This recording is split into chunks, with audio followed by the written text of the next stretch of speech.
Hello again, true crime fans. We've got another mysterious case to explore. The case of David Nixon. David Nixon was a friendly, ambitious, and optimistic man living in Grapevine, Texas. He had a talent for selling and was involved in trade. David married Donna Lela in 1990. The following year, they welcomed their son. He then ventured into real estate, which proved to be a successful field for him. Over time, he became one of the top agents in the city, handling million-dollar transactions. David's marriage ended in 1995 when he began an affair with flight attendant Lisa Hill. After the divorce, he stayed on friendly terms with his first wife, mainly because of their shared son, Nicholas. David then married another woman, but that marriage lasted only 2 years. He didn't remain single for long. Before his divorce from Lisa was finalized, he met a 27-year-old woman who initially overlooked his advances. Eventually, they decided to move into David's house together, which could signify his third marriage. David was known to his relatives for his love of fine and luxurious things, often owning more than his income could afford. 11-year-old Nicholas admired his father, believing David to be a wonderful man who was always willing to help the family. David was at the peak of his life when he suddenly became the victim of a horrific massacre.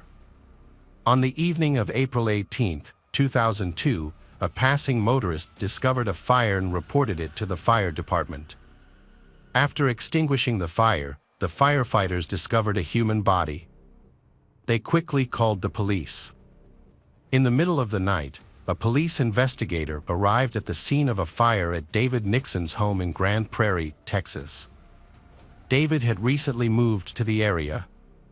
As the officer stepped out of his car onto the front driveway, he was hit by the horrible smell of burning flesh. He found a body wrapped in a partially burned sheet. Further investigation revealed it was an electric blanket, along with a sturdy camping tarp and rope that held everything together. When police examined the body, they found it was too charred to tell whether it was a man or a woman. However, they were able to determine that the deceased had fair skin based on the remaining facial features. It took several hours to carefully remove the body from the scene of the fire. During their investigation, they discovered several fibrous materials that could have been used to start the fire. These materials were later identified as electric blankets. Unfortunately, they did not find any other significant evidence to identify the suspect. A forensic expert analyzed the case and concluded that the victim was a man in his 40s who was murdered by a single gunshot to the heart before a fire broke out. There were no signs of a struggle, suggesting that the victim was caught off guard, possibly while sleeping. The initial autopsy could not identify the victim, but police believed he was the homeowner.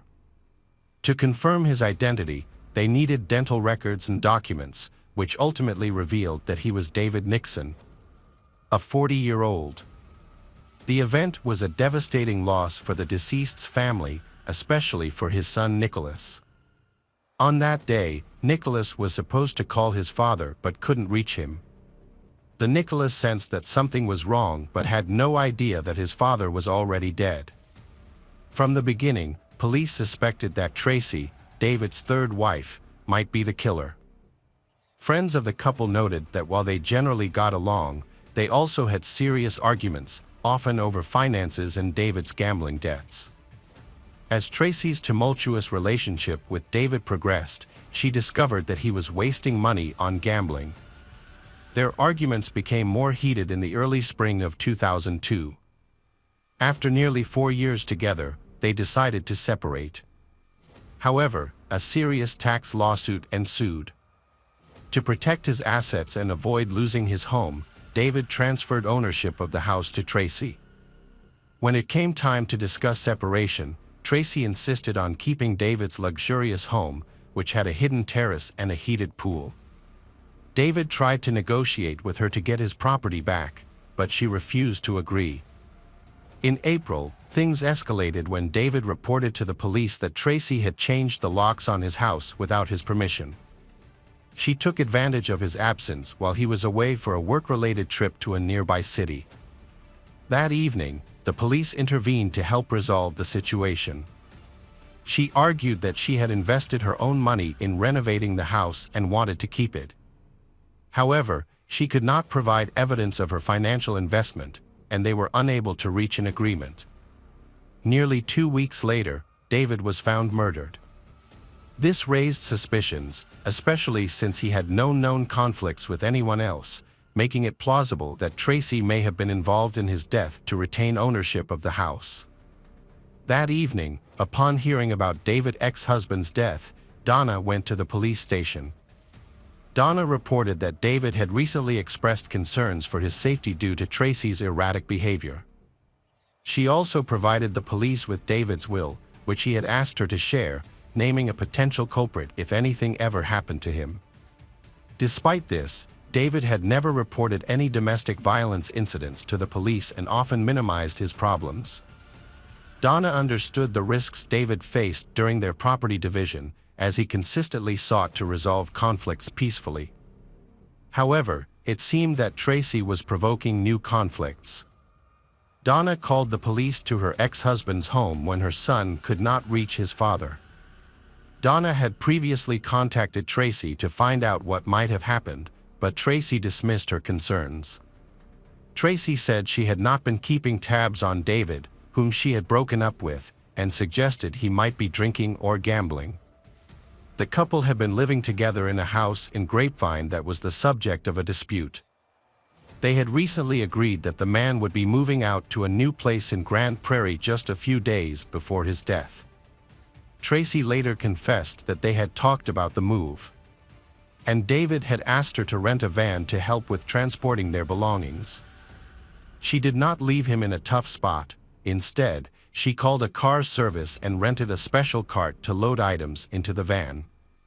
David packed his things and went to the new address, planning to return for the rest of his belongings. However, he never came back.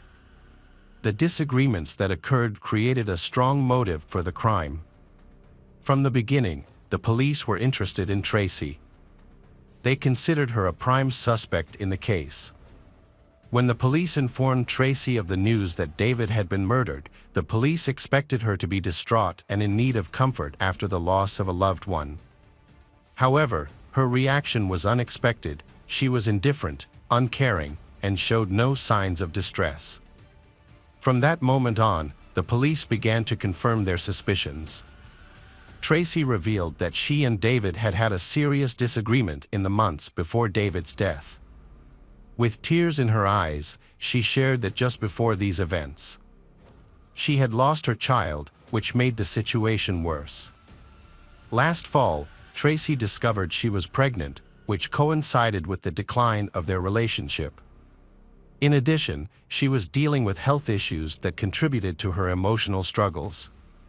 Realizing that it was not the right time to have a child, she chose to terminate the pregnancy. Despite her decision, she still held David responsible for the loss of the child. It's important that police found no evidence of Tracy's pregnancy, as there was no documentation to support her claims. Everything was based solely on her statements. During the first interrogation, police closely observed the Tracy, and afterward, every officer was convinced that she was not telling the truth.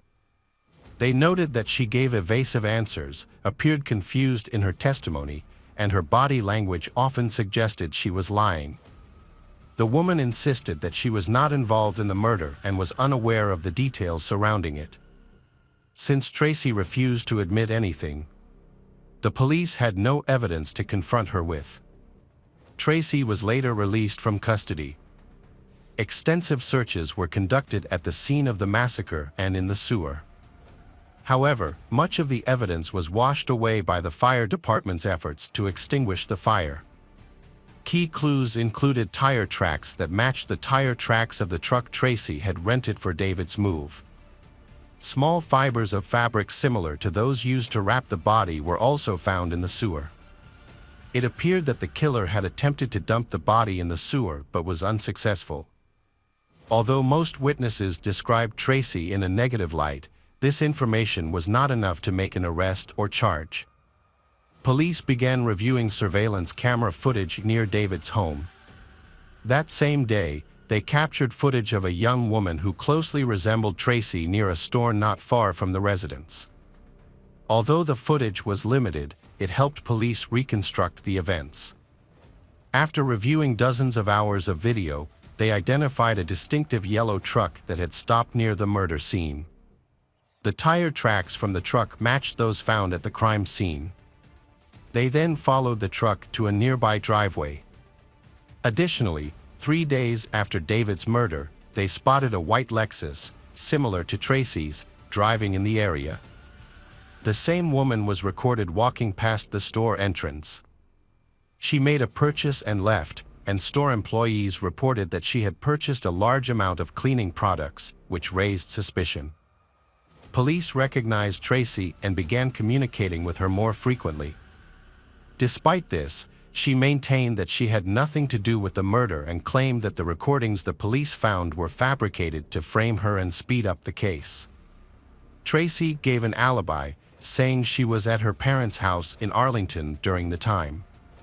However, police were unable to find any witnesses to confirm her whereabouts because her relatives were away.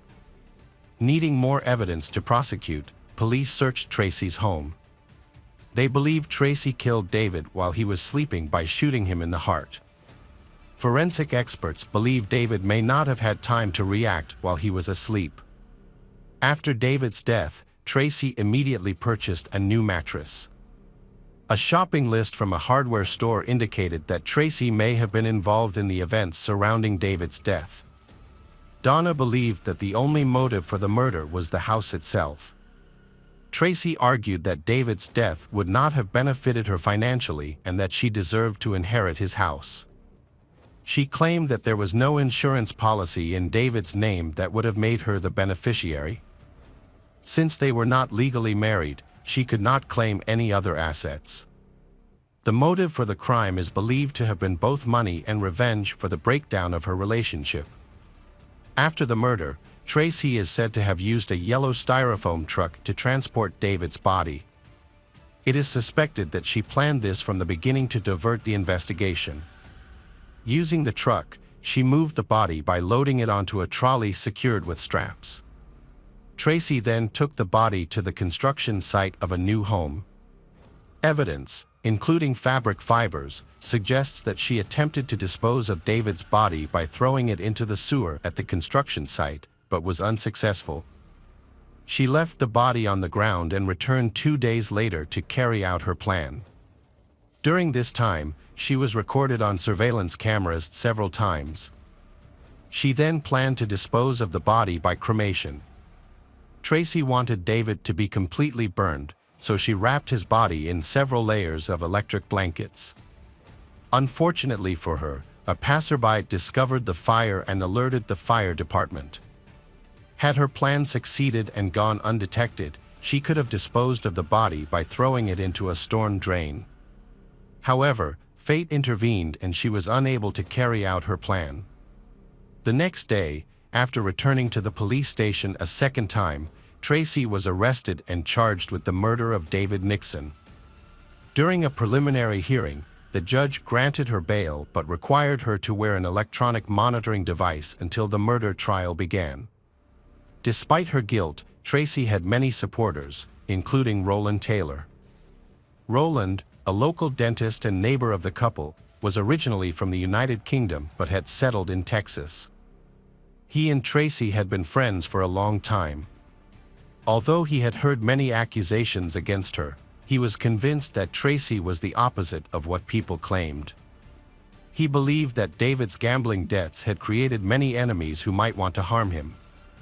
He had spent a large amount of money at the casino, which suggested that police should consider other suspects with stronger motives. After investigation, it was discovered that David had no debts. Although he occasionally borrowed money and lost money at the casino, he always paid back the money to his creditors. This made that theory absurd. Roland and Tracy then had a romantic relationship after she was released on bail, which led to their engagement.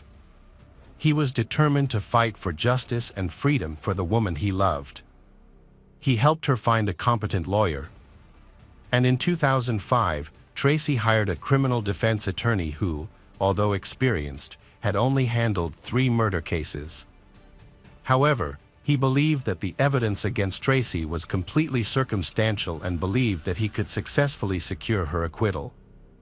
The defense argued that she had been arrested within the first 36 hours of the investigation, too early to thoroughly consider all potential suspects and properly assess her possible involvement.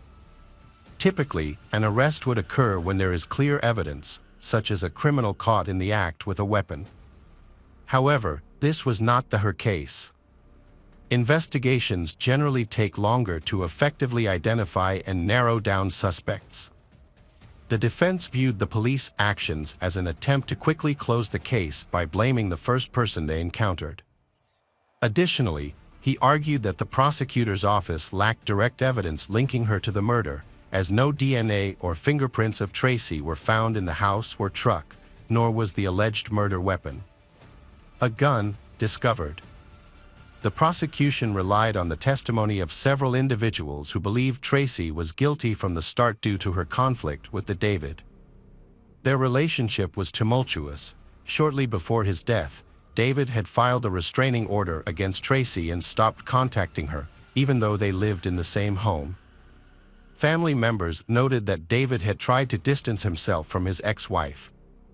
The attorney learned that the police had video footage of Tracy's interrogation and requested a copy. After reviewing the material, the defense attorney became convinced that the police used deceptive tactics to pressure Tracy into providing answers. The defense argued that the Supreme Court had intentionally portrayed Tracy in a negative light from the start. One of the prosecution's key pieces of evidence was video footage of Tracy abandoning her white Lexus, moving into a rental truck, and purchasing cleaning supplies at a store near where the body was discovered. By contacting the store clerk and obtaining a receipt from the woman in the video, it was discovered that she had used a discount card. The card was registered to Tracy, saving her 19 cents on her purchase. Tracy claimed that she did not remember having the card and insisted that she would not have left such evidence behind if she were trying to move around the city undetected. Tracy believed that she had been set up. Police believed that the cleaning products found during the search of the house matched those from a local hardware store. The defense attorney has offered several theories to explain David Nixon's death. One theory is that he may have been the victim of a robbery, while another suggests that the attack may have been a targeted attack on a gambling broker over debt. The defense has also pointed to other potential suspects who seem more likely than Tracy. One of these suspects is Jerry, a longtime friend of David's. They had vacationed together at a lake house, and Jerry frequently visited their home, where he knew Tracy well. The woman suggested that Jerry may have borrowed money from David, which could have been a motive for the murder. The police decided to investigate Jerry, who quickly admitted that he understood Tracy's attempt to blame him. He was an easy target because he was a close friend of David's. Although he occasionally borrowed money from David, he denied any involvement in the case. According to Jerry, he sold his old car 2 months before the tragedy because he needed money. He asked David for a large sum of money, and David agreed to help him. However, after Christmas, Jerry paid David back all of the money. Jerry did mention that he and David had planned to have a drink that day. The last time he heard David's voice was early in the morning of the day David was murdered. On the morning of David's murder, Jerry and David spoke on the phone and made plans to meet. However, David never showed up and stopped answering his phone. It was only later that Jerry discovered what really happened. Jerry claimed that he had not seen David that day and that since there was no debt between them, he had no reason to commit the crime. When this lead failed, Tracy pointed to another potential suspect, David's first wife, Donna. Just 2 months before his death, David had purchased a $500,000 life insurance policy in New Mexico, naming their son as the primary beneficiary and Donna as the secondary beneficiary. Since the boy was too young at the time, Donna received the payout after David died. Tracy was not named on these policies, leading her to believe that Donna would benefit from David's death. After David's death, Donna received a small sum of about $10,000, which would help her support her son. She found it absurd to think that the money was a motive for the murder, noting that David would have paid her more in child support while he was alive. Meanwhile, Nicholas's son insisted that only Tracy could have harmed his father, as he had witnessed their violent arguments. Tracy's attorney argued that the prosecutor's office lacked solid evidence against her and that police had not thoroughly investigated other potential suspects since David's murder. Tracy and her attorney eventually went to trial, confident of their chances of winning because they had dismissed the prosecutor's allegations. However, the prosecution was convinced of Tracy's guilt, describing her as an unstable and aggressive. The motive behind the case centers on a house, which poses a serious threat because the David may contest the re-registration of the property in Tracy's name and reclaim it. The attorney repeatedly argued that the charges lacked forensic evidence. There were no witnesses and the murder weapon had not yet been found. The defense believed that the available evidence would not be sufficient to support the charges. Tracy believed that the case was a carefully orchestrated plot, asserting that she had been wrongly accused. She felt that the police had not investigated the case thoroughly. The prosecutor had important information from Nicholas, the David's son. Nicholas claimed that his father had kept the same pistol in a safe in the bedroom of the home David shared with Tracy. However, police were unable to find the weapon for ballistics testing. Nicholas believed that the Tracy had opened the safe, used the gun, and then discarded it. Tracy, on the other hand, claimed that David had never kept a pistol in the home and that she had never seen one. However, she could not explain why she had purchased a new mattress so soon after David's death. It appeared that the old mattress had blood on it and had become a crime scene. The prosecution said that the store staff recognized Tracy and confirmed that she had purchased a large quantity of cleaning products that could be used to remove blood.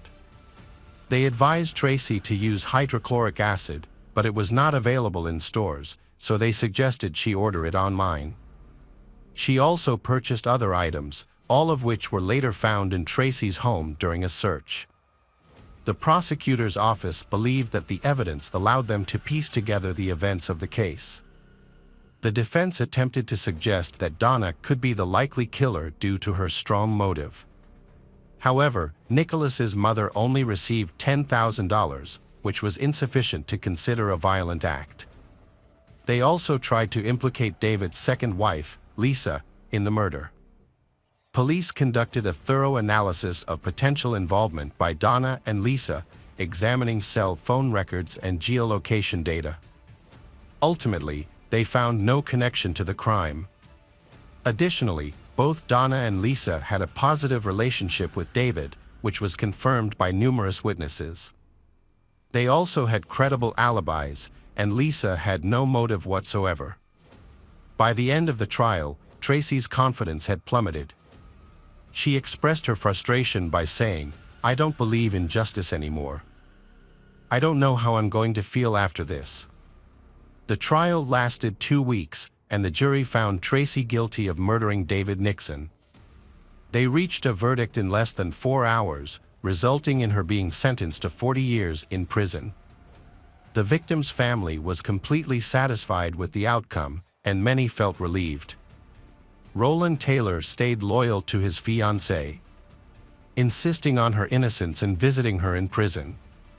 With his support, Tracy filed an appeal, but it was ultimately denied. She will be eligible for parole in 2024 when she turns 55. Hello, crime enthusiasts, are you ready for another chilling investigation? The case of Brooke Skylar Richardson. Carroll, Ohio, is home to several families, including the Richardson family. This family consists of Kim and Scott Richardson, who are very involved in their children's lives. Their son, Jackson, loves playing football, while their daughter, Brooke Skylar, commonly known as Skylar, is a cheerleader. Skylar has struggled with an eating disorder since she was very young. Her mother, Kim, first noticed the problem when Skylar was in 6th grade at the age of 12. Skylar's hyper-focus on food and exercise became very apparent when she refused to buy gum because it had more than 5 calories. As a cheerleader, Skylar needs to be light and easy to throw. The pressure to maintain a certain weight makes her battle with weight loss even more difficult. She is constantly preoccupied with her body image and is afraid of gaining weight. Skylar's struggle with her weight and body image began due ring cheerleading practice. In an effort to maintain her weight, she started vomiting after meals. However, this behavior only worsened her problems once practice ended. After that, Skylar's struggle with her weight became more intense. She may experience periods of overeating in a short time, consuming more than her body needs. This is often accompanied by periods of starvation, during which Skylar restricts her food intake or follows a strict diet. Skylar's parents noticed changes in her behavior and became concerned about her health. They tried to express these concerns to her, but whenever the subject was brought up, Skylar became quiet. She did not want to talk about it and always refused any attempts to address her weight changes. Skylar's parents sought help from various professionals, including doctors and therapists, hoping that these interventions would help their daughter reduce her anxiety. After a clinical evaluation, Skylar was diagnosed with body dysmorphic disorder. This psychological condition causes individuals to focus excessively on a perceived flaw in their appearance, leading to impairment in daily functioning and distress. In July 2016, during her senior year of high school, Skylar began dating a friend's cousin. However, the relationship did not last, and by January 2017, Skylar had a new boyfriend, a high school student named Brandon. Skylar was in a good mood and appeared to have gained weight. Her parents, Kim and Scott, believed that their daughter's eating disorder had improved. They noticed that she looked healthy and genuinely happy. In February, Skylar chose a tight-fitting evening gown that required a tie. In mid-March, she went on vacation with her family. During the trip, she wore a two-piece swimsuit, and her mother commented that she looked great.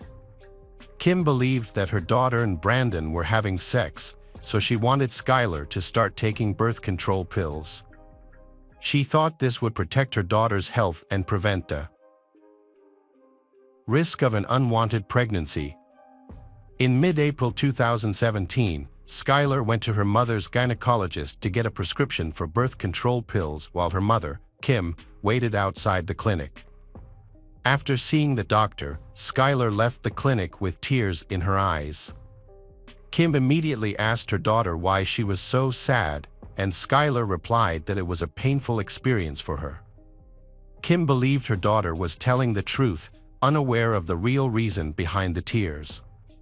During Skylar's visit to her OB/GYN, the doctor informed her that she was about 8 months pregnant.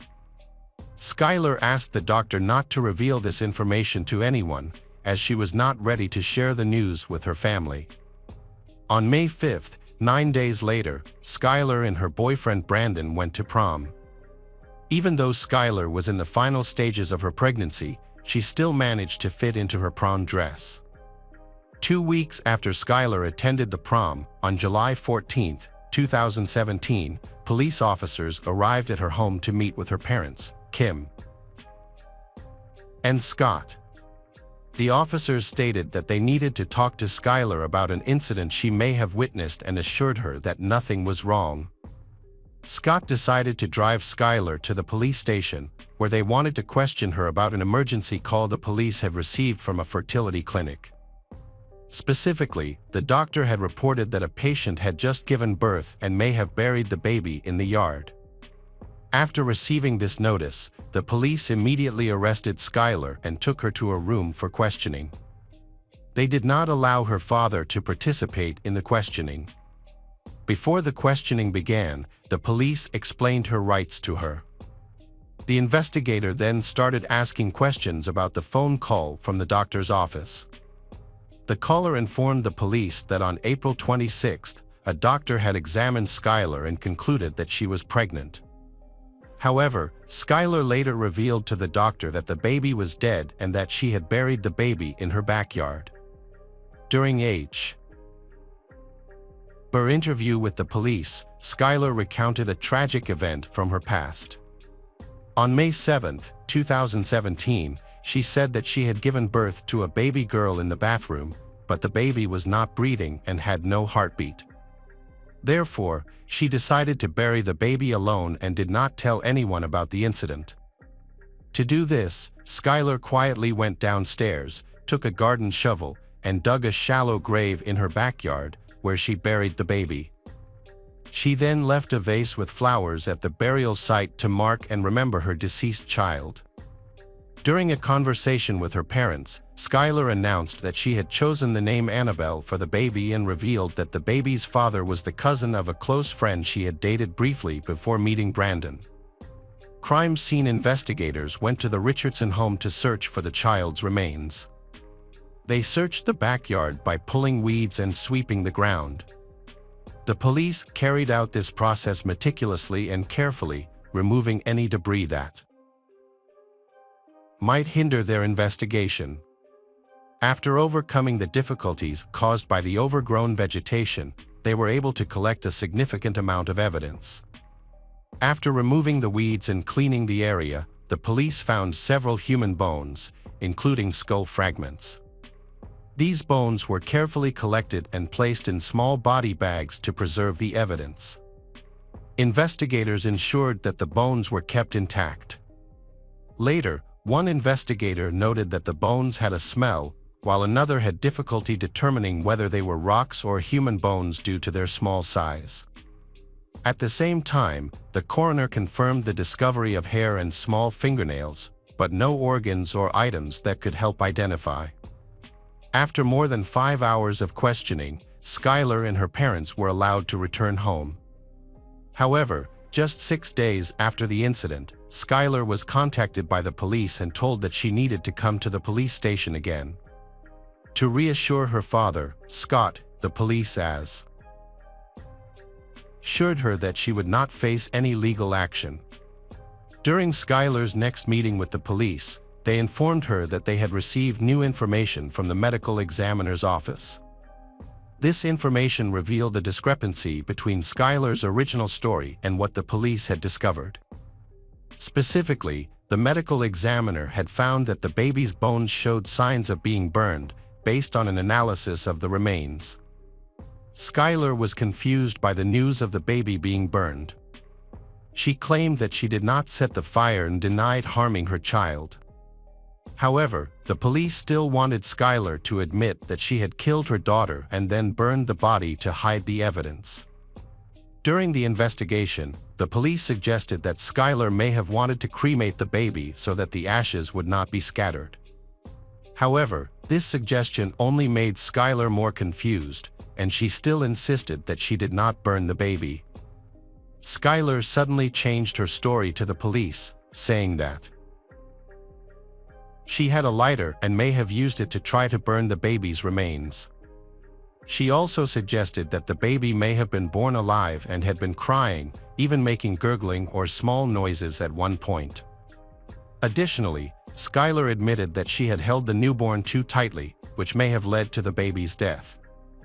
During an hour-long interrogation, the police gathered enough evidence to arrest Skylar on a charge of reckless homicide. Law enforcement suspected that Skylar had caused the child's death by suffocation. After presenting her case to a grand jury, she was charged with aggravated murder, a crime that carries a life sentence in Ohio. Skylar pleaded not guilty to other charges, including involuntary manslaughter, abuse of a corpse, and child abuse. She spent several days in jail until her family was able to post $50,000 bail to secure her temporary release. Following her child's death, Skylar became the focus of media attention and was subjected to intense public scrutiny. This severely affected her family's daily life. They felt unsafe and were forced to retreat into their home to seek peace and quiet. The threats had disastrous consequences, making it even harder for them to step outside. People who saw them often took pictures, which added to their stress and put enormous pressure on them. The constant public scrutiny became unbearable and affected almost every aspect of their daily lives. Although Skylar's lawyer believes that she made a false confession and that her newborn baby's death was not intentional, the prosecution has not changed its position. Despite new evidence that contradicts their initial assessment, they continue to pursue the case. A key piece of evidence that the prosecution initially presented was the results of a medical expert's examination, which stated that the child's remains had been burned. However, after a thorough examination and additional information, the expert retracted his initial assessment. Following a detailed physical examination of the child, the expert concluded that there was no evidence of burning. The prosecution's approach remained unchanged despite the new information. They continued to focus on Skylar's confession that she had tried to burn the remains, but this contradicted the evidence and raised questions about whether their case was actually convincing. This shows that the state was convicting despite flaws in the evidence. Skylar's lawyers fought hard at trial to defend her against the charges. Thanks to the efforts of her family, Skylar was able to raise the $50,000 bail she needed to be released. However, her bail was conditional on her wearing an electronic monitoring bracelet that would track her whereabouts. Skylar has been largely confined to her home and has had limited public exposure. She feels isolated and prefers to spend most of her time with her family dogs. Over the past 12 months, Skylar's life has undergone major changes as her plans to attend the University of Cincinnati have been put on hold while she awaits trial for her child's murder. The charges were so serious that Skylar's attorney filed a motion to change the venue, but the court denied it. As a result, Skylar was forced to continue attending the trial in the original jurisdiction as planned. The stress and pressure of the trial weighed heavily on her life. Moreover, Skylar had to deal with the psychological and emotional trauma caused by the charges, along with social isolation. Spending time with her dogs brought her comfort and a sense of solace. They became her trusted companions and main support during the time she awaited the trial. At the same time, her family remained by her side, supporting and encouraging her through this difficult period. They expressed their belief in her innocence and hoped that the truth would soon be revealed. Despite the difficult challenges, Skylar persisted in fighting for her freedom. In July 2019, the state made a surprise offer to Skylar's defense attorney. Skylar would plead guilty to the remaining charges and serve a 15-year prison sentence. In exchange, the state would withdraw the felony murder charge. Skylar's parents were uncertain about the decision and debated whether she should accept the deal. After careful consideration, Skylar decided to decline the offer. Her parents were deeply troubled by her decision and wondered if their daughter had made the right choice. However, they understood that it was ultimately Skylar's choice, and they had to respect it. On September 3, 2019, Skylar went to trial for the murder of her newborn daughter. During the trial, the state presented preliminary evidence, including a series of text messages that Skylar had sent to her mother. In these messages, she expressed her happiness after giving birth. She also shared that she was very pleased because her belly had returned to its normal size, stating that she would not allow it to return to how it was before. Notably, this message was sent just hours after she gave birth. Skylar texted her mother, "I am really speechless because I am so happy. My belly is back." On the second day of the trial, the prosecution presented new information about Skylar. They stated that Skylar sent several text messages to her mother and boyfriend less than a day after she killed her baby. These messages indicated that Skylar seemed very happy about her baby's death. The prosecution argued that these messages were critical evidence suggesting Skylar's involvement in the baby's death. In one message, Skylar wrote to her mother that she was excited because dinner was coming up and she could wear a cute outfit. She mentioned that her belly had just returned to normal and wanted to take advantage of this time to make things great. However, this text message could be interpreted as an attempt to mask her feelings of guilt, while simultaneously being excited about no longer being pregnant. The state argued that Skylar's use of the word excited suggested she was genuinely happy that her baby had died. They also presented evidence of a text message that Skylar sent to her boyfriend in which she stated that although the night before had been the worst, she felt much lighter and happier the next morning. According to the state, this text message implies that Skylar felt unburdened by the death of her baby. The state's position is that Skylar did not want to have the baby. They acknowledged that they could not provide concrete evidence that the baby was born alive. However, they pointed out that Skylar had admitted in her police interview that she heard the baby gurgling and crying. The state alleged that Skylar had searched the internet for information about abortion. It was also alleged that Skylar's mother, Kim, warned her that she would lose everything if she became pregnant. This warning instilled great fear in Skylar, causing her to try to keep her pregnancy a secret. When she could no longer hide her condition, she decided to take Dr. measures. On the third day of Skylar's trial, the doctor who performed the autopsy on the baby testified. The autopsy revealed that the baby's cause of death was homicide. However, the doctor could not determine when the fractures in the baby's skull occurred, whether they happened before or after the baby died. In forming his opinion regarding the cause of the fractures, the doctor relied on Skylar's statements during the police interview. Skylar's defense attorney challenged the doctor's testimony, arguing that the doctor may have been biased in confirming the information. According to the attorney, the doctor had already formed an opinion and did not want to change it. During questioning, the doctor admitted that she had never examined the remains of the deceased child under a microscope. The defense attorney then asked the doctor if she had consulted with obstetricians. The doctor answered no. The attorney also asked if the doctor had seen photographs of the burial site or the backyard of Skylar's home. Again, the doctor replied no. Another doctor, specializing in fetal medicine, testified during the afternoon session of Skylar's trial, primarily when questioned by the prosecution. He stated that he suspected Skylar's baby was stillborn and added that she had only performed one screening. Knowing that the margin of error for fundal height measurements during the third trimester of pregnancy is 60%, he believed that Skylar could be carrying a healthy baby. He thought this was possible because Skylar had felt the baby move, and a dead baby would not normally move. He also questioned the report from the doctor who had provided information to the defense. The doctor had stated that Skylar's baby would likely have developmental problems. During cross-examination by the defense attorney, he asked the doctor if the prosecution had paid him. The doctor responded that he was paid $5,000 a day because that was the cost the hospital had to pay for another doctor when they were short-staffed. As the prosecution presented their case against Skylar, more shocking and heartbreaking evidence was introduced in court.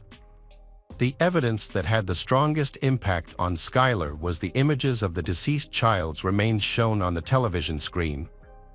These images left a deep and lasting impression on Skylar, as was evident in her reaction during the trial.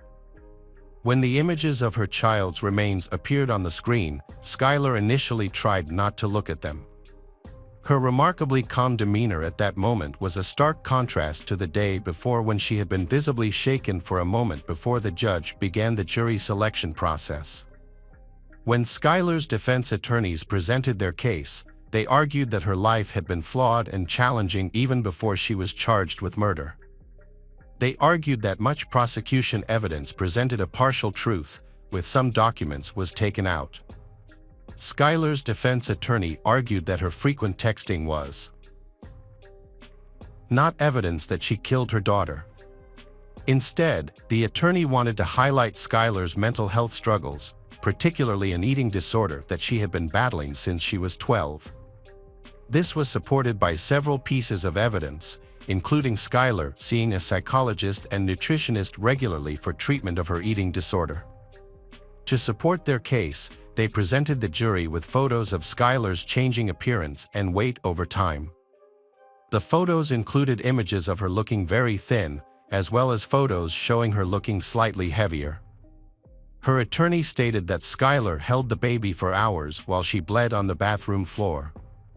Despite her critical condition, Skylar remained committed to providing comfort and care for her baby after suffering unimaginable pain.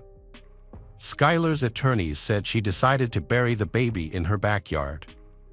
They explained to the court that Skylar had originally planned to tell her family about her impending pregnancy but unfortunately did not have time to do so.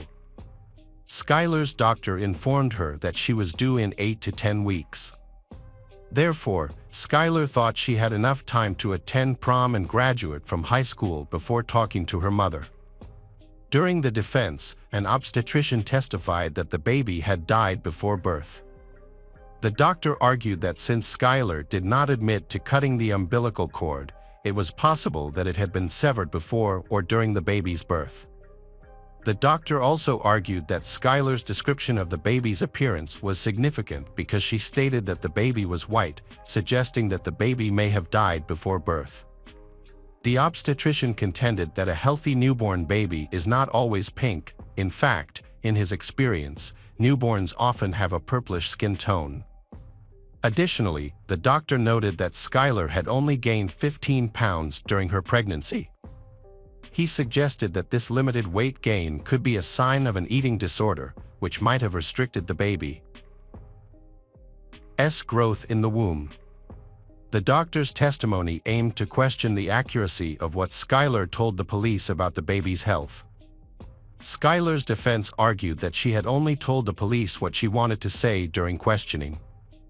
They also claimed that she had not witnessed or participated in any harm to the child. Their goal was to cast doubt on the credibility of Skylar's testimony and suggest that other factors may have contributed to the child's death. Skylar Richardson's trial lasted a week, and the jury then reached its final verdict.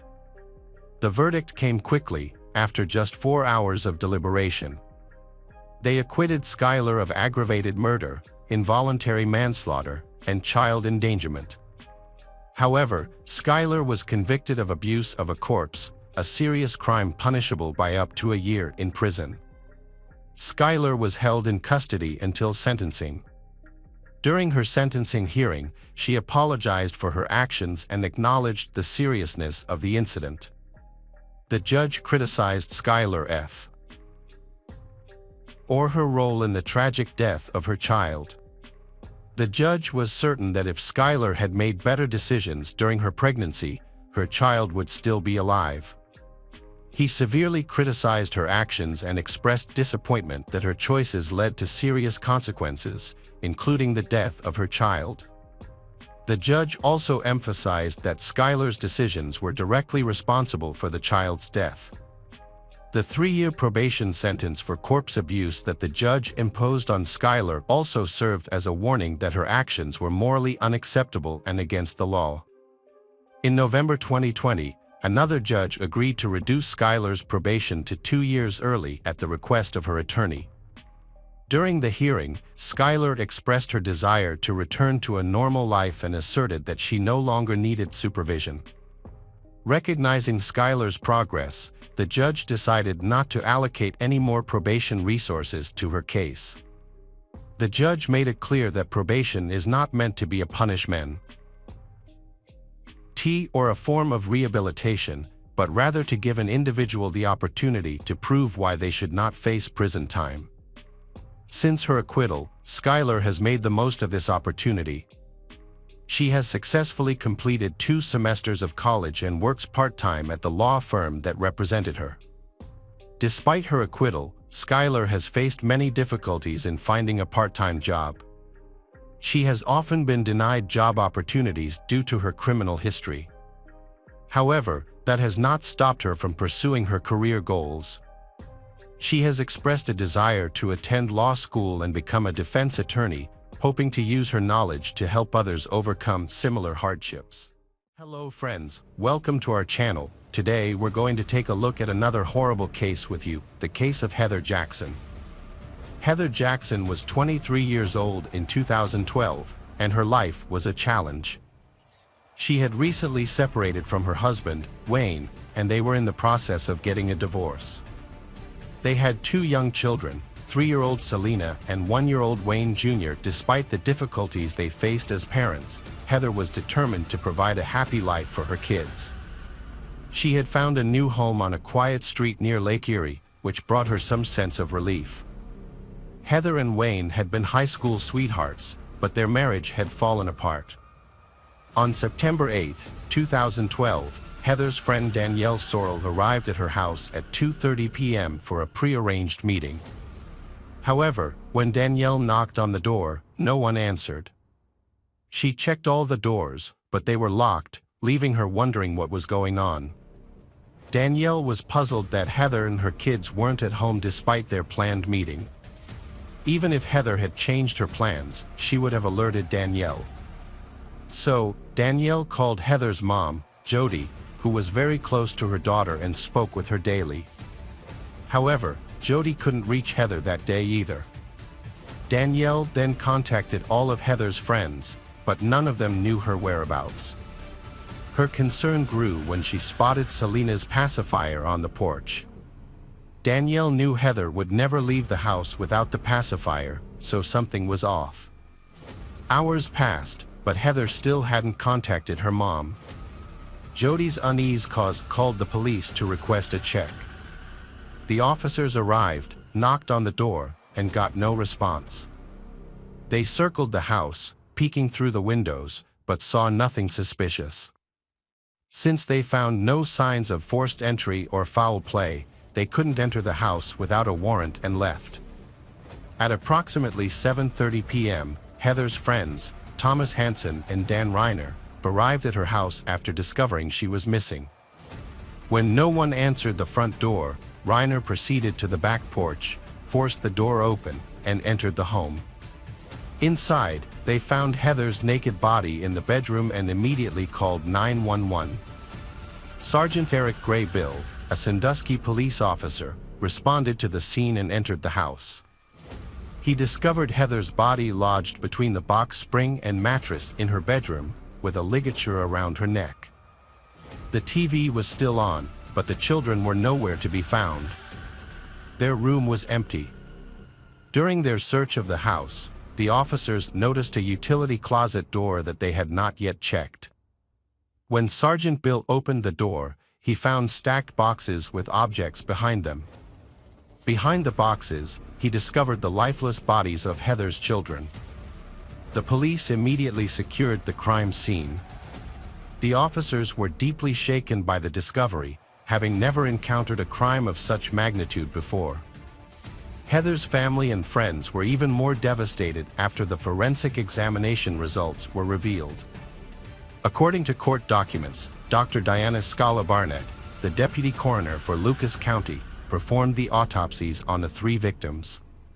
Her findings showed that Heather Jackson's cause of death was ligature strangulation. Additionally, Dr. Barnett observed that Heather's rectum was unusually open after death, suggesting that an object was likely inserted into the area around the time of her death, causing it to remain in that state. Dr. Scala Barnett testified that both Wayne Jackson and Selena Jackson also died from ligature strangulation. She noted that Selena's underwear was rolled up, indicating that the body had been redressed. Selena also had a rectal dilation similar to her mother's, again indicating that something was in her rectum at or about the time of death. Julie Cox, a forensic scientist at the Bureau of Criminal Investigation, testified that there was seminal fluid on the anal swabs obtained from Selena Jackson. Cox also noticed a stain in Selena Jackson's underwear, so she cut a small portion of that stained area for testing and determined that it contained a sperm cell. The police were determined to quickly catch the monster responsible for the crime.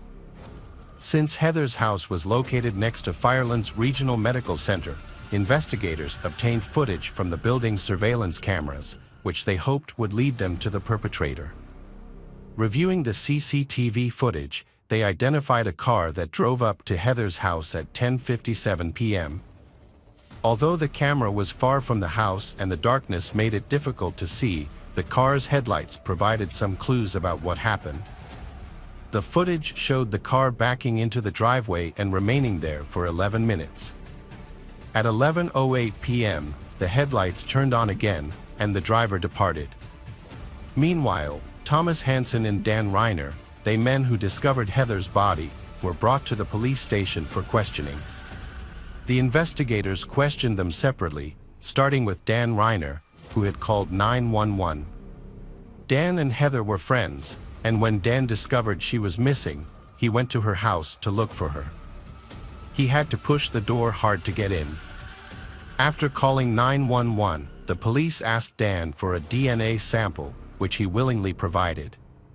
The results are nothing special, and he was released. The police then questioned Thomas Hansen, who claimed to have spoken with Heather on the phone the previous night. He said he drove to her house around 11 p.m. but didn't go inside. Instead, they chatted briefly outside, and then he left. This revelation helped the police identify the driver of the car seen on CCTV footage, Thomas Hansen. Hansen also revealed that he didn't enter Heather's house because she wasn't alone. There was a man with her, someone Hansen knew as Josh. Hansen's account matched Reiner's, stating that when he learned Heather was missing, he went to her house to investigate. After releasing the initial suspect, the police shifted their focus to a new suspect, Josh Case, who was at Heather's house on the night of her death. They quickly located him and brought him in for questioning. Josh admitted to knowing Heather for years and being at her house that evening, where they watched TV while the children slept. He also claimed to have gone to the store to buy breakfast for the kids, returning to the house before a friend picked him up at around 1 a.m. Josh acknowledged having consensual intimate contact with Heather. Investigators verified his alibi by reviewing the store's CCTV footage, which confirmed he entered the store at 11:20 p.m. While this corroboration supported his testimony, it did not rule out the possibility that Josh might still be involved in Heather's tragic death. Heather's last known contact was with Josh Case, making him the prime suspect.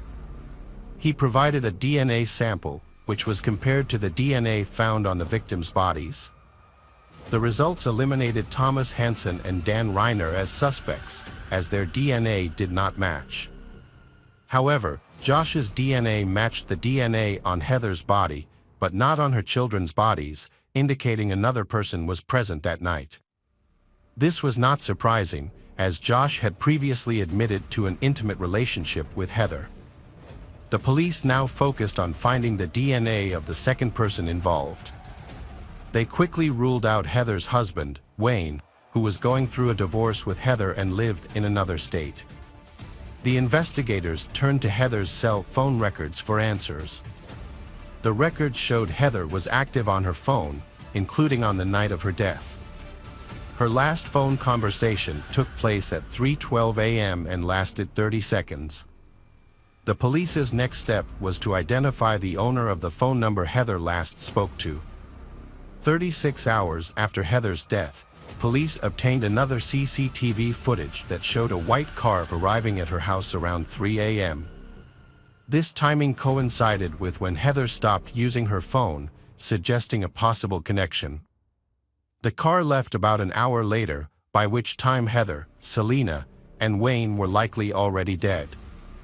Although the footage was not clear enough to reveal the license plate, investigators identified the car as a Cadillac. Further investigation led police to the owner of the phone number Heather had called before her death.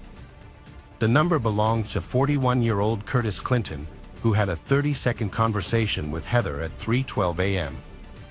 A background check on Clinton revealed a disturbing history. He had been released from prison in February after serving 13 years for 2 counts of felonious assault and manslaughter.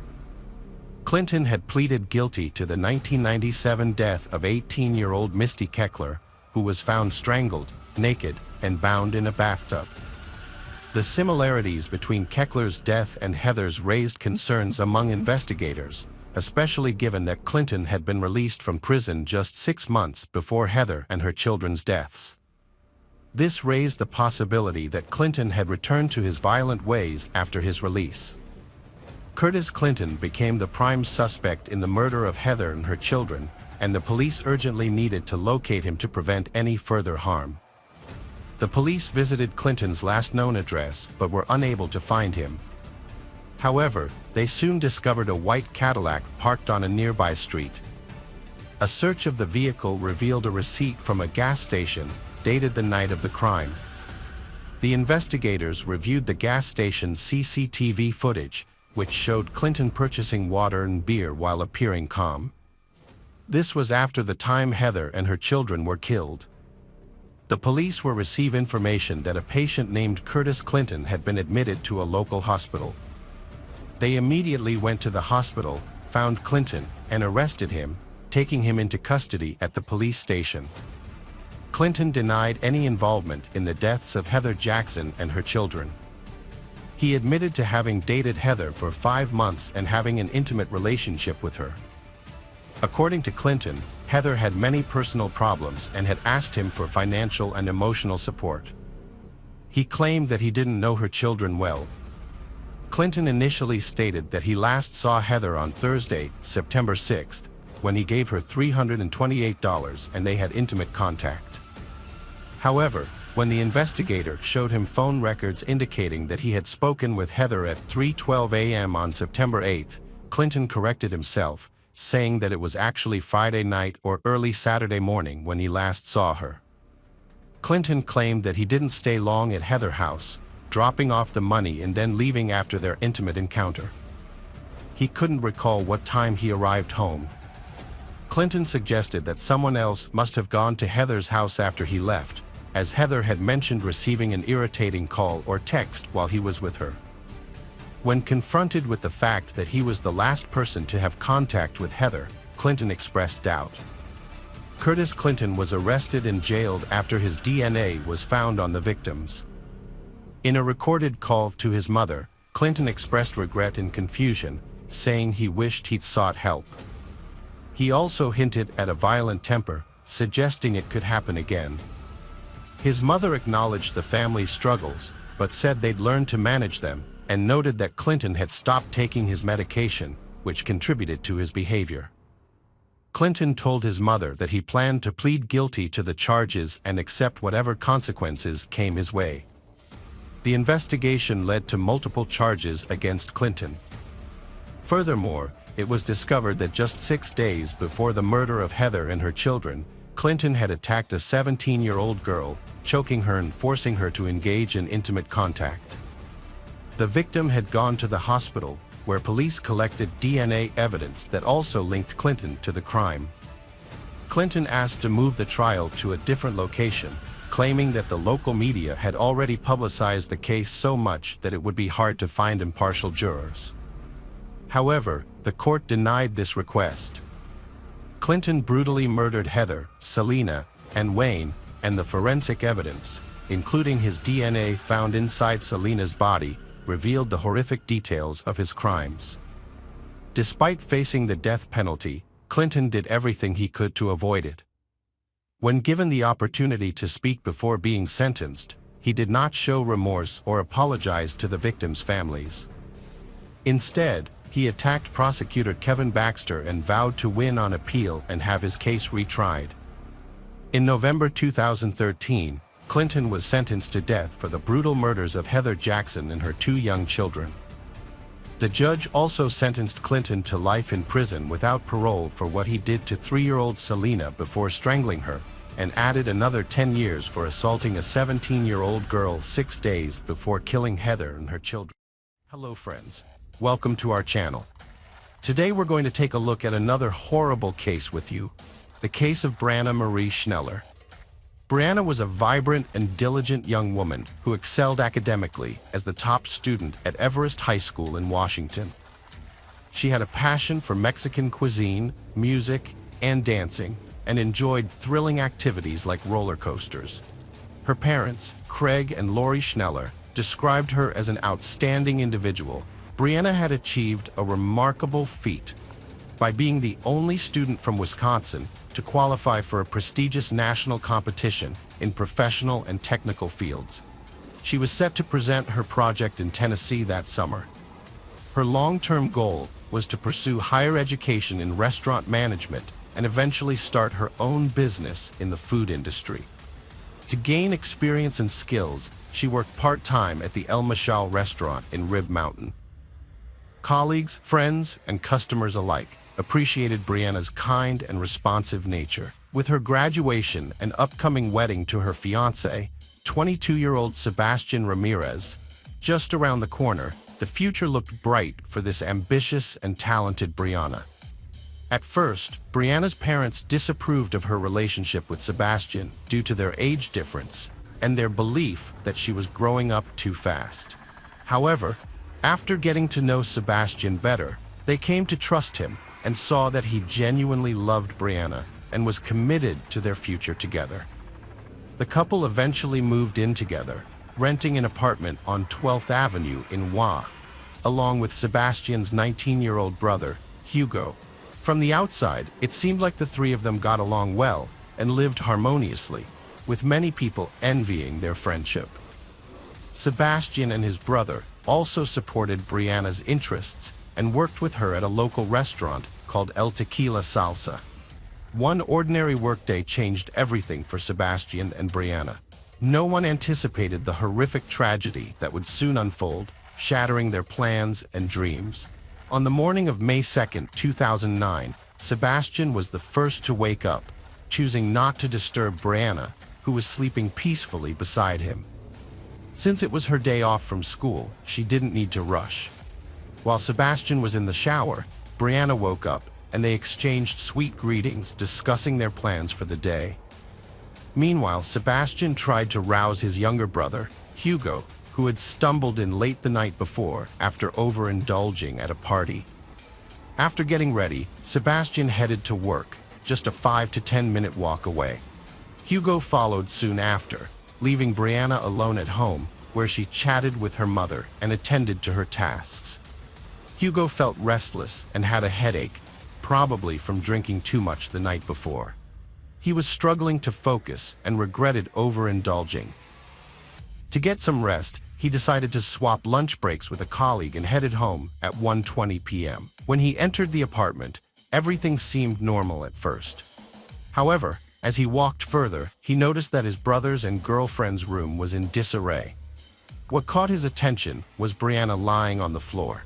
Hugo rushed to her and asked what had happened, but she didn't respond. At first, he didn't notice the blood. When he moved the towel that had been covering her face, he let out a scream. Brianna was unrecognizably disfigured. Hugo grabbed the phone to call the emergency services, but his hands were shaking and his mind was foggy. Despite his distress, he knew he had to act. He ran to his neighbor's apartment, a floor below, through tears. Young Ramirez tried to explain what had happened and asked her to call for help. On a Saturday afternoon, emergency services received a call despite it being a day of rest. A woman called on behalf of her neighbor, requesting medical help for Brianna, who lay severely injured on the floor with cuts and a disfigured face, showing no signs of life. Police and paramedics were immediately dispatched. When they arrived at the apartment building, the parking lot was crowded, but one individual, Hugo Ramirez, stood out and approached them. He led the officers to the apartment, where he, barely able to speak, pointed out the shocking scene before them. At the center of it all lay Brianna, her body bearing deep stab wounds on her chest, neck, and wrist. The officers asked him to leave the room while forensic specialists began their examination of the crime scene.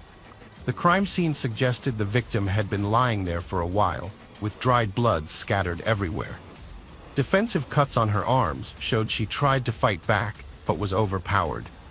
The forensic team found key evidence: a bloody, broken iron on the floor, 2 knives in the sink, one with a missing tip, blood on the soap, and a telling shoe print on the carpet. These details hinted at the brutal attack. No signs of forced entry suggested Brianna knew her attacker or they had a way in without breaking in. Scattered bills, accumulated from work, totaled a substantial sum, but nothing seemed missing. The broken knife tip in her body indicated a violent attack, not robbery. The amount of force needed to break the knife hinted at a strong attacker. Police needed to speak with Brianna's relatives and friends to gather information and convey the devastating news. Craig and Laura Schneller waited anxiously at the police station, unable to reach their daughter after hearing of a tragedy at her home. Their worry turned to dread as officers delivered devastating news, their worst fears confirmed. The loss shattered their lives, dividing their world into before and after. Authorities showed them identification photos, but only those revealing part of her face due to extensive injuries. The confirmation was almost too much to bear. After consulting with the psychologist, Craig and Lori, Brianna's parents, were willing to cooperate with the investigation to help catch the person responsible. They provided as much information as possible about their daughter's life, emphasizing that she had no known enemies or anyone who might hold a grudge against her. Lori was the last person Brianna had communicated with that morning, having messaged her around 10 a.m. to let her know she had taken Brianna's car to the auto repair shop. Brianna responded to the message, which meant the incident occurred after she spoke with her mother and before Hugo arrived, establishing a timeline for the events. The police launched a thorough investigation, starting by interviewing the Rodriguez brothers, Sebastian and Hugo, separately. Sebastian, Brianna's fiancé, reported that he woke up at 9:15 a.m., had a brief conversation with Brianna while getting ready for work, and then woke his brother up. By 10:15 a.m., he was already at the restaurant. He learned about Brianna's death after receiving a phone call. Hugo's account matched his brother's, stating he left the house about 10 to 15 minutes after Sebastian and returned home at 1:20 p.m. because he was feeling unwell and wanted to rest.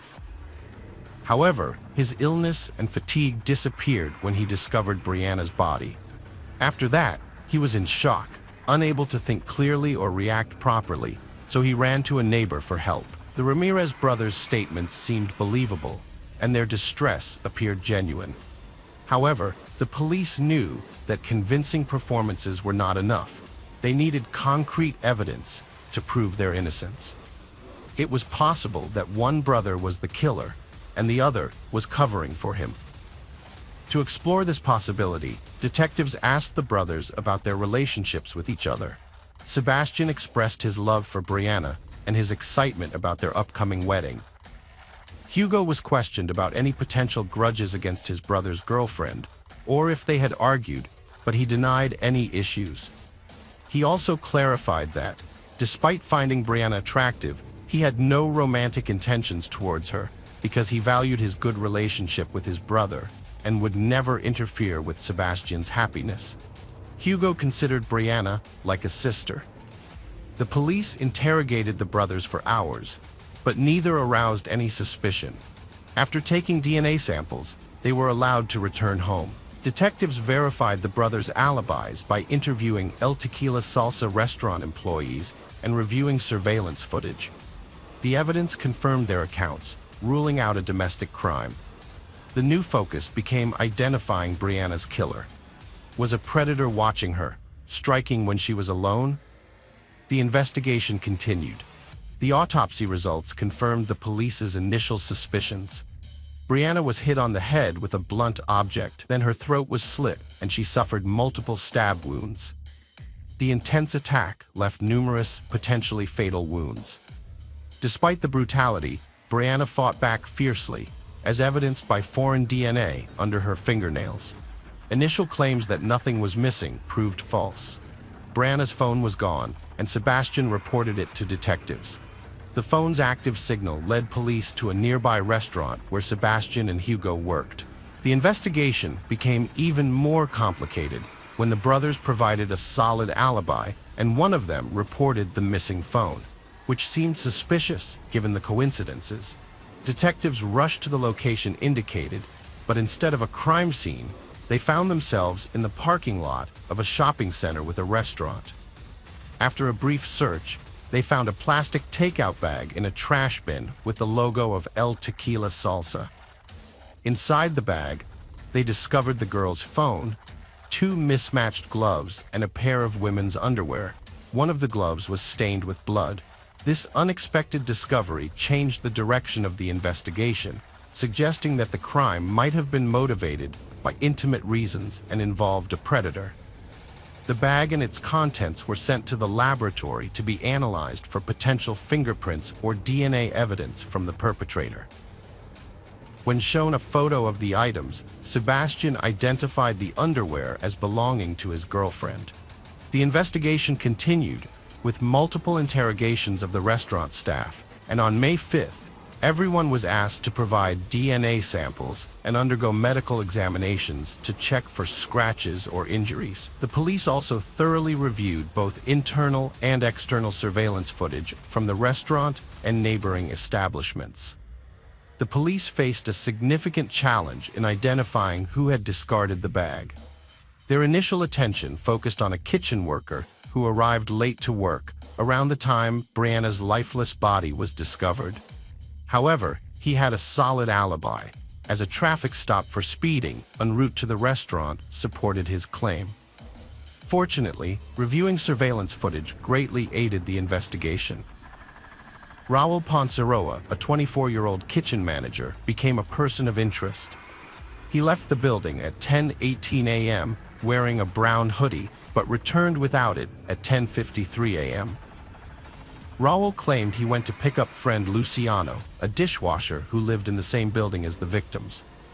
Upon further inquiry, Raul claimed the errand took about 20 minutes, but a discrepancy remained. What happened during the remaining 15 minutes? Raul refused to provide an explanation, while Luciano corroborated Raul's story, stating they didn't stop anywhere on their way to work.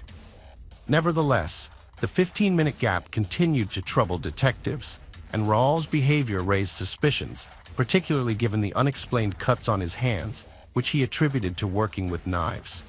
Raul seemed suspicious, but there wasn't enough evidence to hold him. However, by May 9th, investigators had established a crucial timeline. On May 2nd at 1:16 p.m., a single employee left the back door of El Tequila Salsa, and at the same time, only one person approached the trash bins.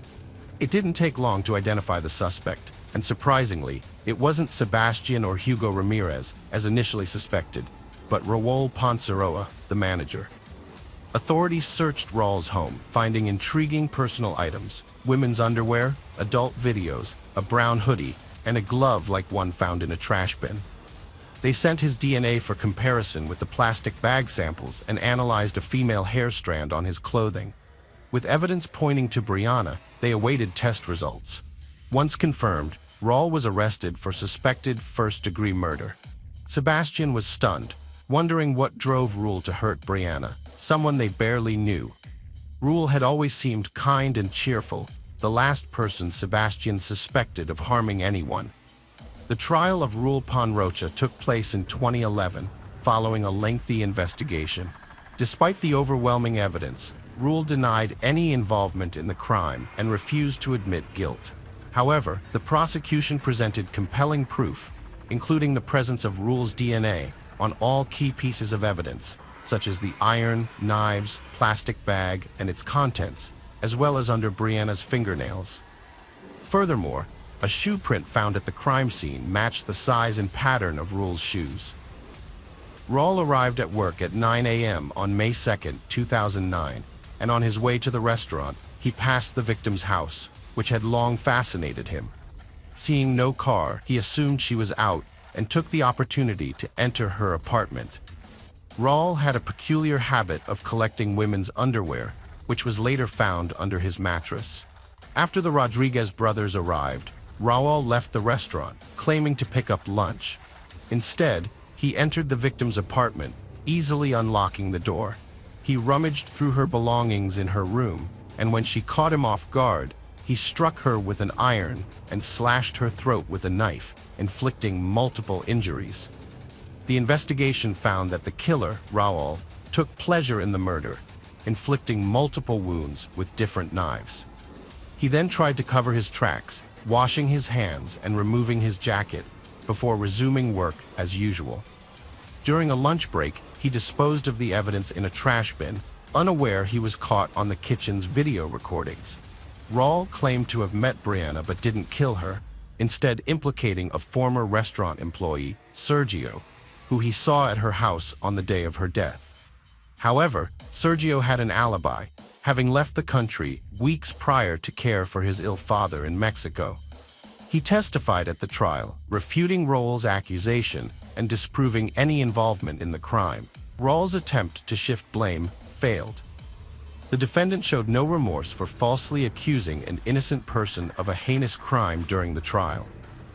Brianna's relatives, including Sebastian and Hugo, were present and struggled to contain their emotions.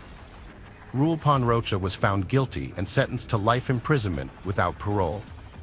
He is currently serving his sentence in Wisconsin. Brianna's father stated that her case became personal for many involved, cherishing memories of her. He confessed that her death broke his heart and he lost faith. It is hoped that Sebastian has closed this tragic chapter and moved forward. His brother Hugo later appeared on a TV show discussing their ordeal. Raul's actions were fatal for Brianna, devastating her family's hearts. If he hadn't tried to cover up his tracks, he might have gotten away with clumsy apologies, possibly leading to a confrontation with the Rodriguez brothers. It's unlikely Brianna would have reported him to the police, and even then, the incident could have been resolved with minimal harm. Today we're going to take a look at another horrible case with you, the case of Roxanne Valdez. Roxanne Valdez was born in a small village in the province of Punta Arenas, Chile, in 1957. Roxana Valdez was married to a man whose name remains undisclosed or unknown to the press. She had a son with him. It's clear that her marriage wasn't the dream every girl hopes for, as the couple eventually parted ways in 2011. As a single mother in a small village where jobs were scarce, Roxana faced significant challenges. In such communities, the primary occupation was growing and selling fruits and vegetables, and even the local educational institutions focused on agriculture. It was in this setting that Roxana found employment at the Don Gregorio boarding school, which trained students to become agricultural technicians. She worked as a night supervisor at the school, ensuring that students slept at night and didn't engage in unruly activities.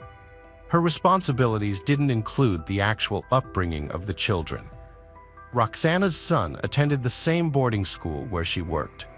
As a single mother, she spent her days working in the fields, leaving her little time to devote to her son. At the school, Claudio Munoz Ramirez was the head of grounds maintenance. His night shifts often brought him into contact with Roxana, despite their 14-year age difference. They discovered common interests and bonded over their personal struggles. Roxana shared stories about the school and her failed marriage, while Claudio confided in her about his unhappy relationship with his wife and his adoration for his two daughters. Though he felt disconnected from his wife and had considered divorce, he remained in the marriage to honor a promise to his late father-in-law. Over time, Claudio's priorities shifted, and he began spending more time with Roxana, eventually leaving his family without explanation. Roxana welcomed him into her life, and their relationship accelerated rapidly. However, in her haste, she overlooked the fact that Claudio was temperamental and sometimes cruel, as well as the needs of her own children, who required constant attention. On a scheduled community cleanup day at the boarding school, Claudio's first serious outburst of aggression occurred. Students were assigned different areas to clean and were given the necessary supplies, including brooms, buckets, dustpans, and rags. However, some students refused to participate, which infuriated Claudio, who was in charge of cleanliness but lacked teaching experience. In the absence of teachers, he threatened to physically harm any student who didn't clean. Although it's unclear if he would have carried out this threat, the students eventually began cleaning. Later, they collectively complained to the principal about Claudio's threats of violence, which displeased the principal. As a result, the principal asked Claudio to resign voluntarily. It's worth noting that the Don Gregorio boarding school was almost the only place in the area that offered stable and reasonably paid employment. Claudio initially spent some time searching for work in fields and at fruit stalls, but when his efforts proved unsuccessful, he and Roxana decided to seek a better life elsewhere. They left her son at the boarding school to continue his education, as they deemed it too risky to take him with them, fearing they would become too dependent on employers. Having already had a bad experience, the couple decided to start their own small business, a fruit kiosk.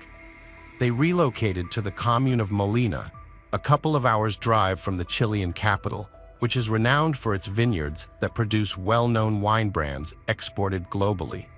Roxana and Claudio bought a kiosk near their new home, found suppliers for vegetables and fruits, and took their first steps in their small family business. Claudio was responsible for purchasing and transporting products from suppliers to the kiosk, while Roxana handled sales throughout the day. They couldn't afford to hire an employee, as this would have meant additional expenses. And they were also concerned that an employee might not closely monitor the perishable goods, leading to further losses. Claudio was visibly upset and even angry when he found out that Roxana was pregnant with their first child together. He needed time to reflect on this, but Roxana, blinded by her new relationship and their thriving business, didn't disagree with his point of view. She agreed that after the child was born, they would give it to her relatives to raise. However, it turned out that there was no child to give away. Since then, Claudio's behavior changed drastically. He frequently yelled at his wife and occasionally resorted to physical violence. The neighbors, unhappy with the noisy disputes, often called the Chilean police, the carabineros, to intervene and calm the domestic disputes. On one occasion, the police responded to a distress call to find Roxana in a distraught state, crying and partially undressed, as she fled her home with Claudio chasing after her. When the officers arrived, Roxana broke down and confided in them, revealing that she had been a victim of ongoing domestic abuse, which had even led to her suffering a miscarriage. This traumatic experience had left her requiring psychological help. Nevertheless, as time passed, the couple appeared to put the incident behind them, and they resumed their life together as if the ordeal had never occurred. Despite the incident warranting criminal charges, Roxana showed compassion and gave Claudio a second chance, extracting a promise that it was an isolated incident. Claudio vowed to never again exhibit such behavior, but his history of abuse with his ex-wife cast doubt on his reliability. Sadly, the pattern of abuse persisted, and history repeated itself. Claudio stopped physically abusing Roxana, but started going out at night to drink excessively in local bars. He would spend a significant portion of their family's income not only on alcohol, but also on relationships with disreputable women. Roxana tolerated her husband's behavior, hoping that he would change once they had a child together. Her hope was partially fulfilled. In 2013, Roxana gave birth to a healthy child, and Claudio ended his partying lifestyle, diverting his attention to their business, which required expansion. They acquired another kiosk in a nearby area and an additional vehicle for transporting products. Roxana also invested in firearms for protection, as their work and living environments were not very safe. The family's wealth grew substantially, but it was only on paper. Despite this, Claudio went back to his old habits, wasting money on drinking and once again resorting to violence against Roxana at home. According to Roxana's testimony, the abuse she suffered at Claudio's hands continually worsened over time. At first, Claudio only drank occasionally, but he soon began to do so more and more frequently. When he came home drunk, he would accuse Roxana of being unfaithful, even though she was innocent, and this would lead to physical and sexual abuse, even when she was pregnant.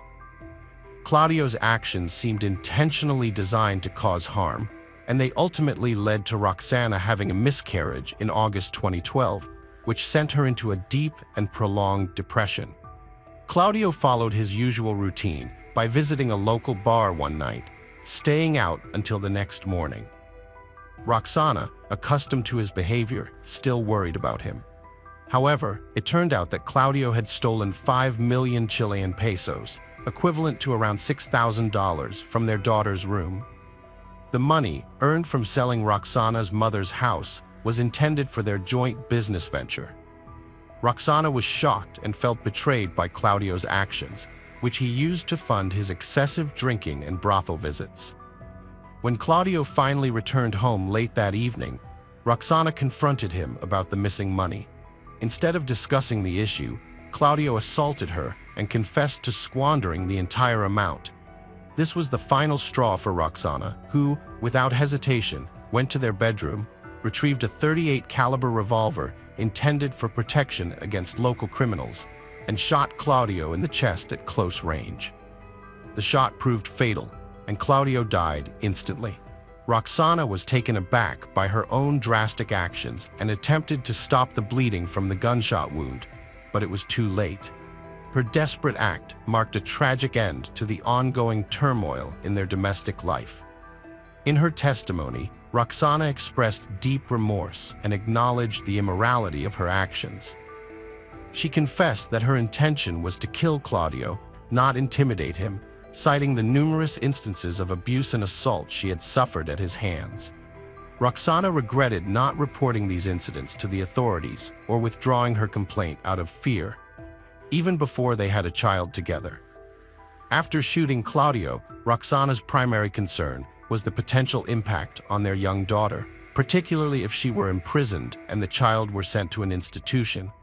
That night, Roxana decided the best course of action would be to dispose of the body and report Claudio missing. Aware that his frequent drinking binges that often led to his disappearance were well known to the police. Roxana found disposing of the body a daunting task. She decided to dismember it piece by piece, initially using 5 kitchen knives intended for meat cutting to sever the limbs and head as they kept dulling. She then boiled the dismembered parts in her largest pots, all while interacting with her young daughter, who remained oblivious to her mother's actions and her father's fate. The following day, Roxana packed the cooled body parts into plastic containers, organizing them separately: hands, legs, head, and torso. Each container was then placed in a separate garbage bag. She loaded the bags into her car and drove to St. Lucia, intending to scatter them on a vacant lot. Before leaving, she thoroughly cleaned her house with bleach. However, upon arriving at the designated site, Roxana couldn't muster the courage to dispose of the bags, despite finding a suitable location. In her testimony, Roxana expressed her internal conflict, stating that it was strange she had the bravery to commit the heinous crime and dismember a human body as if it were an animal, but she couldn't bring herself to dispose of the evidence. She mentioned being nervous throughout the drive, feeling constantly watched, fearing the police would stop and search her car at any moment. This fear led to panic, even though she had a backup plan involving her daughter, pretending to rush her to the hospital if stopped. She even thought of how to make her cry louder by pinching her. Roxana was unable to get rid of the remains, so she took them back home and hid them in the garage. She then thoroughly cleaned the interior of her car with bleach. Next, she visited Claudio's relatives, telling them that he had stolen a large amount of money and had been absent for days. They didn't seem to care, simply shrugging in response. After that, Roxana visited her mother and brother. Her mother was extremely concerned about Roxana's behavior, noticing that she hadn't eaten, had a glazed expression, and kept asking the same questions over and over. The only question Roxana answered quickly was when her mother asked about Claudio's whereabouts, saying that he had gone to buy supplies for their store, but had gotten a flat tire and was delayed getting back home. Alone with her thoughts and the hidden evidence, Roxana broke down and called her brother for help. When he arrived, she confessed everything, sharing the nightmarish years she endured with Claudio, and showed him the containers holding the body. Her brother was shocked, but instead of offering help, he refused, fearing police involvement and the possibility of being charged as an accomplice.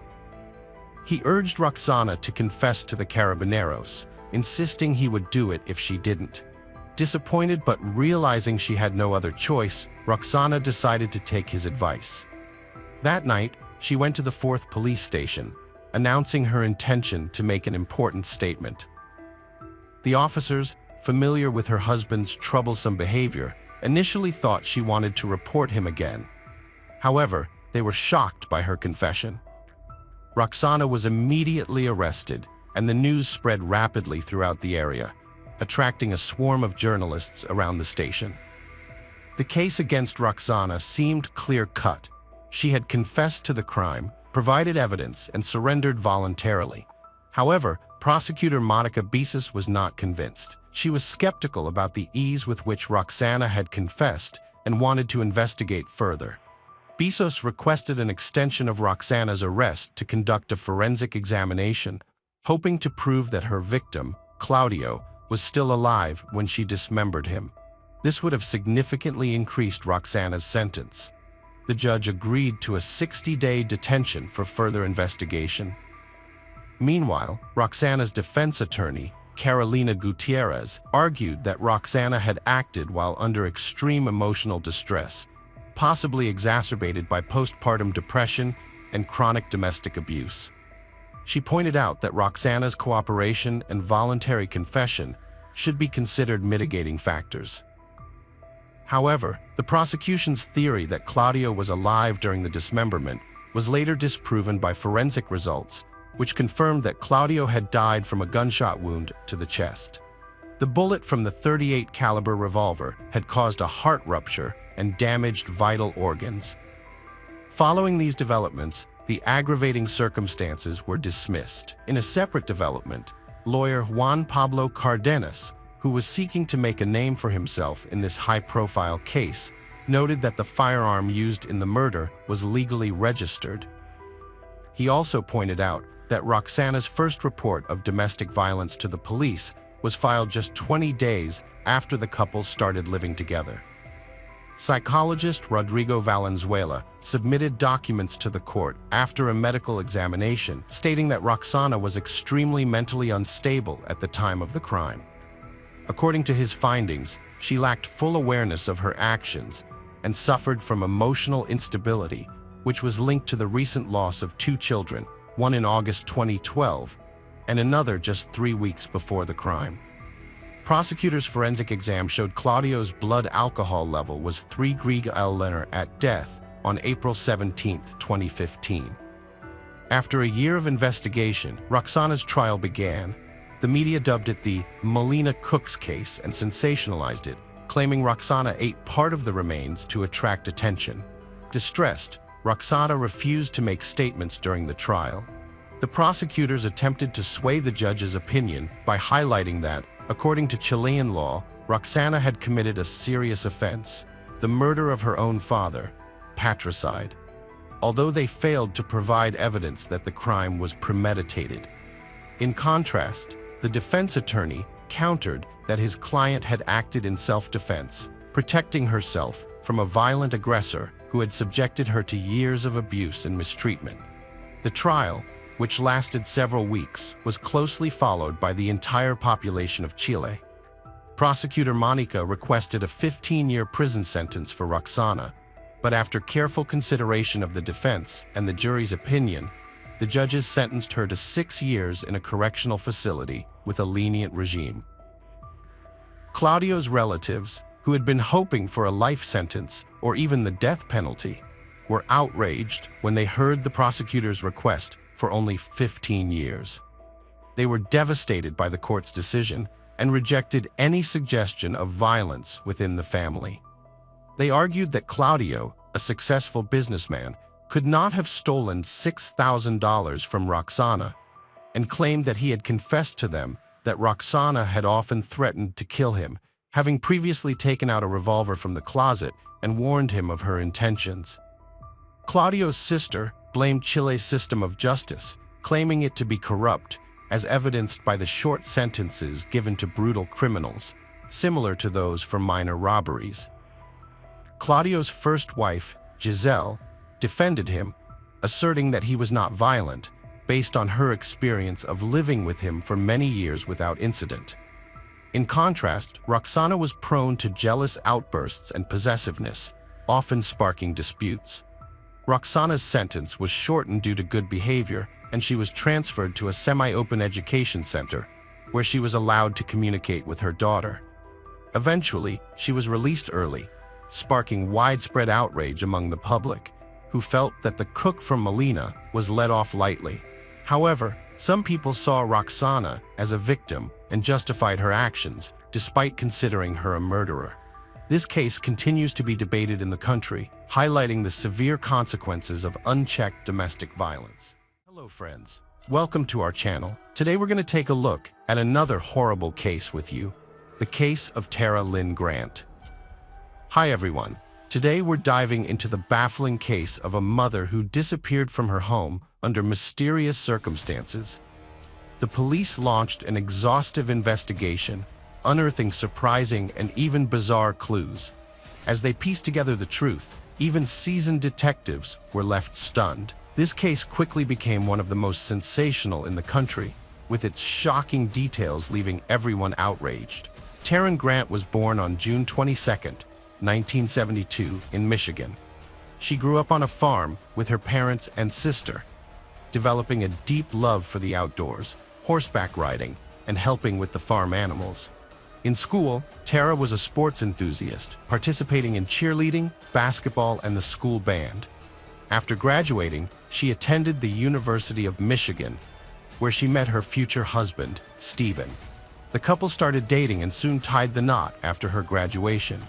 Tara, armed with a business degree, landed a job at a large international company.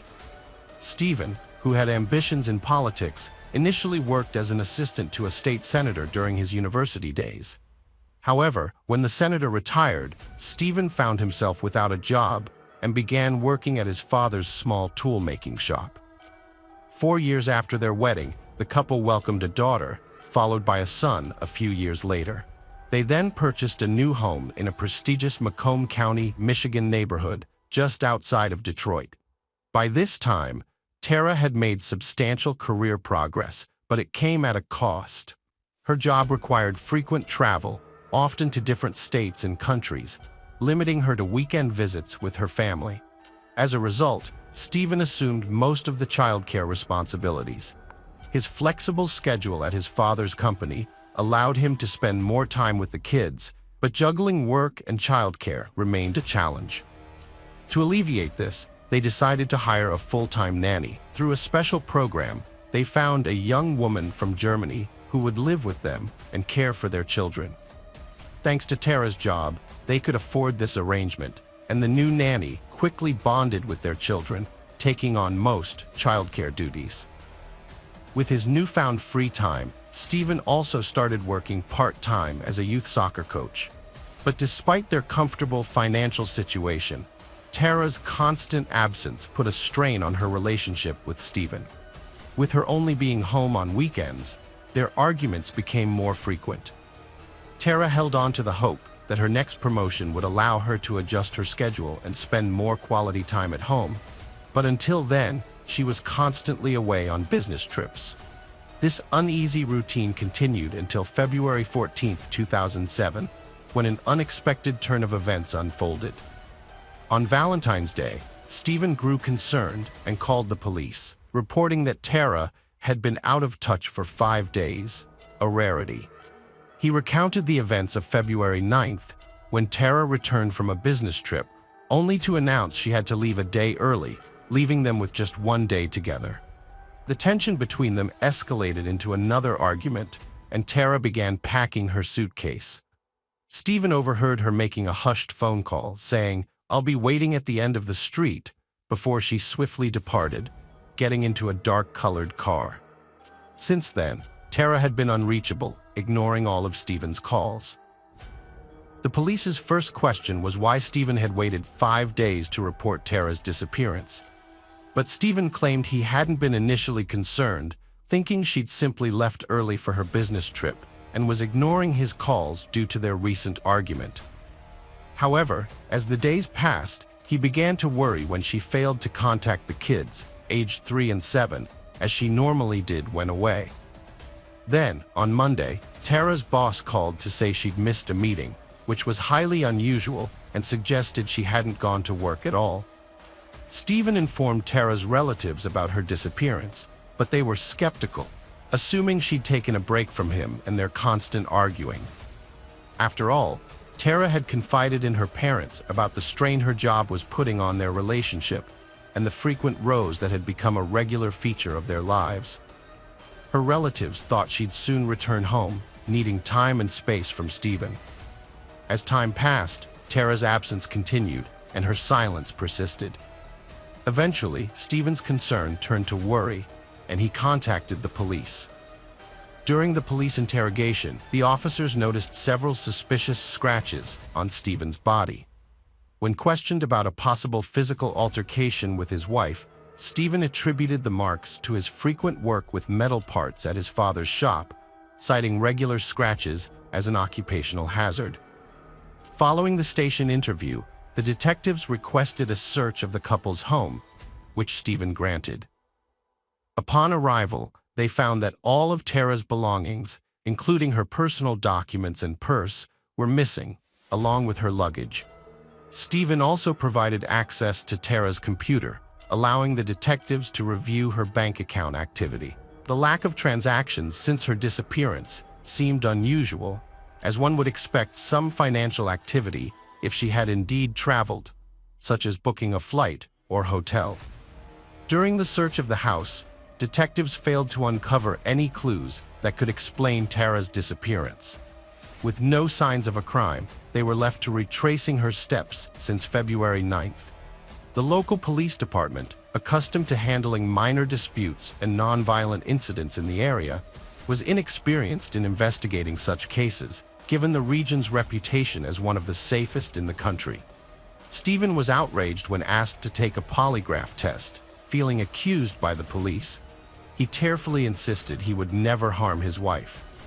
The police departed, considering their next moves, but Stephen surprisingly called them the following morning, ready to cooperate. However, just moments later, his lawyer intervened, advising against the interrogation.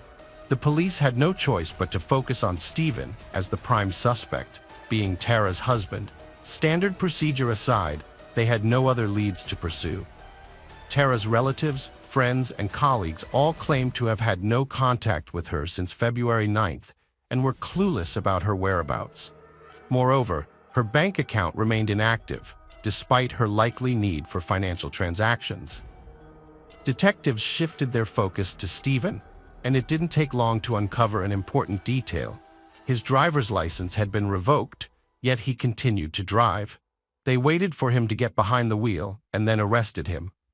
However, Stephen still felt like he was being treated as a suspect and refused to cooperate with the police. His lawyer quickly secured his release, and Stephen returned home. The police persisted in their search for clues, obtaining Tara's mobile phone records in the process. They found that her last call was made on the day she vanished, when she called Stephen from the airport, saying she'd be home soon. After that, Stephen made numerous calls to her, but they all went to voicemail. The detectives listened to these recordings in which Stephen repeatedly asked her to answer or call back, accusing her of neglecting their children. He also pleaded with her to come home for their sake. The phone itself was turned off, and according to the cell phone carrier's data, it last connected to cell towers near Tara's house on the evening of her disappearance. Notably, there were no incoming calls during that period.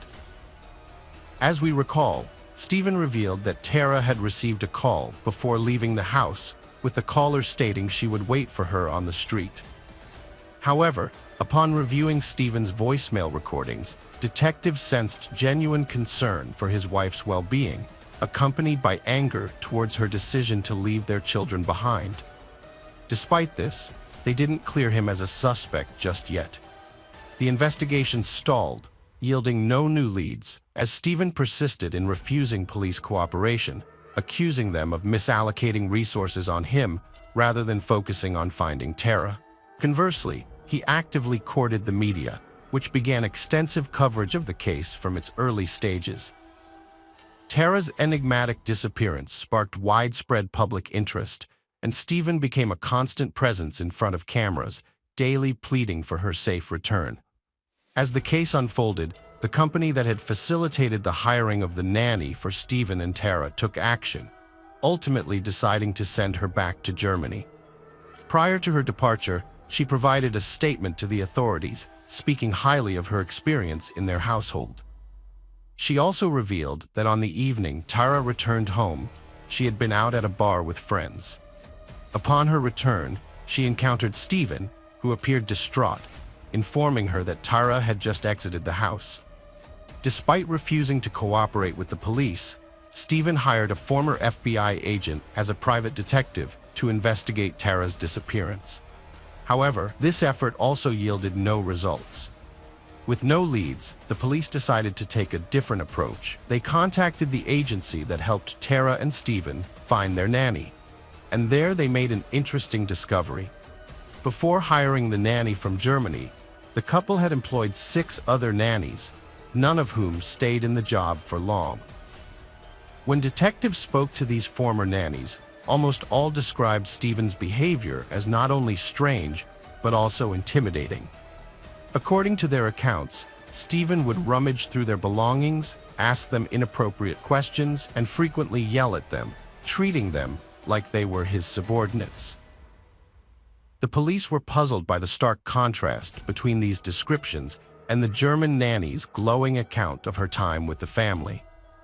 They obtained permission to monitor her emails and phone calls, which led to a surprising revelation. Detectives uncovered messages between the nanny and Stephen, revealing that they had been having an affair. It turned out that the 19-year-old nanny had been in a romantic relationship with Stephen during Tara's business trips, and this continued until she was forced to leave the country. Although the police considered Stephen's infidelity a significant lead, it did not directly link him to Tara's disappearance.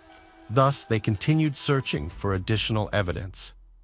During interviews with Tara's relatives and friends, detectives discovered that almost everyone had disliked Stephen since she married him. They described him as behaving strangely, trying to control her every move, and having poor relationships with her family members. The investigation further revealed that Stephen's former girlfriend, whom he dated before meeting Tara, contacted the police with some information. She disclosed that Stephen had reached out to her several months prior, and their conversations gradually became more intimate over time. Stephen eventually expressed his desire to start a relationship. He took on almost all parenting responsibilities and was a better mother than she was.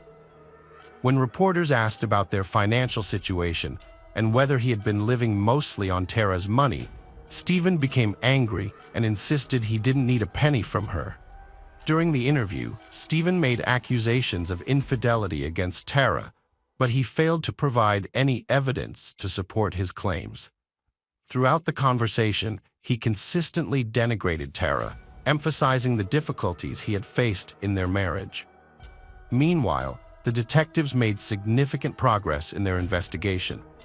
Previously, they had been unable to obtain a search warrant for Tara's home due to lack of sufficient grounds, and Stephen had refused to grant them voluntary access. However, after the discovery of the blood-stained bag in the park, the judge finally granted the warrant. As the police arrived at the house, Stephen returned from the interview. Upon being informed of the search warrant, he unlocked the door for the detectives before contacting his lawyer. The lawyer asked the police if his client, Stephen, was under arrest, and they replied that he was not. Stephen then announced that he would take his dog for a walk, retrieved it from the house, and left the premises while the police conducted a search.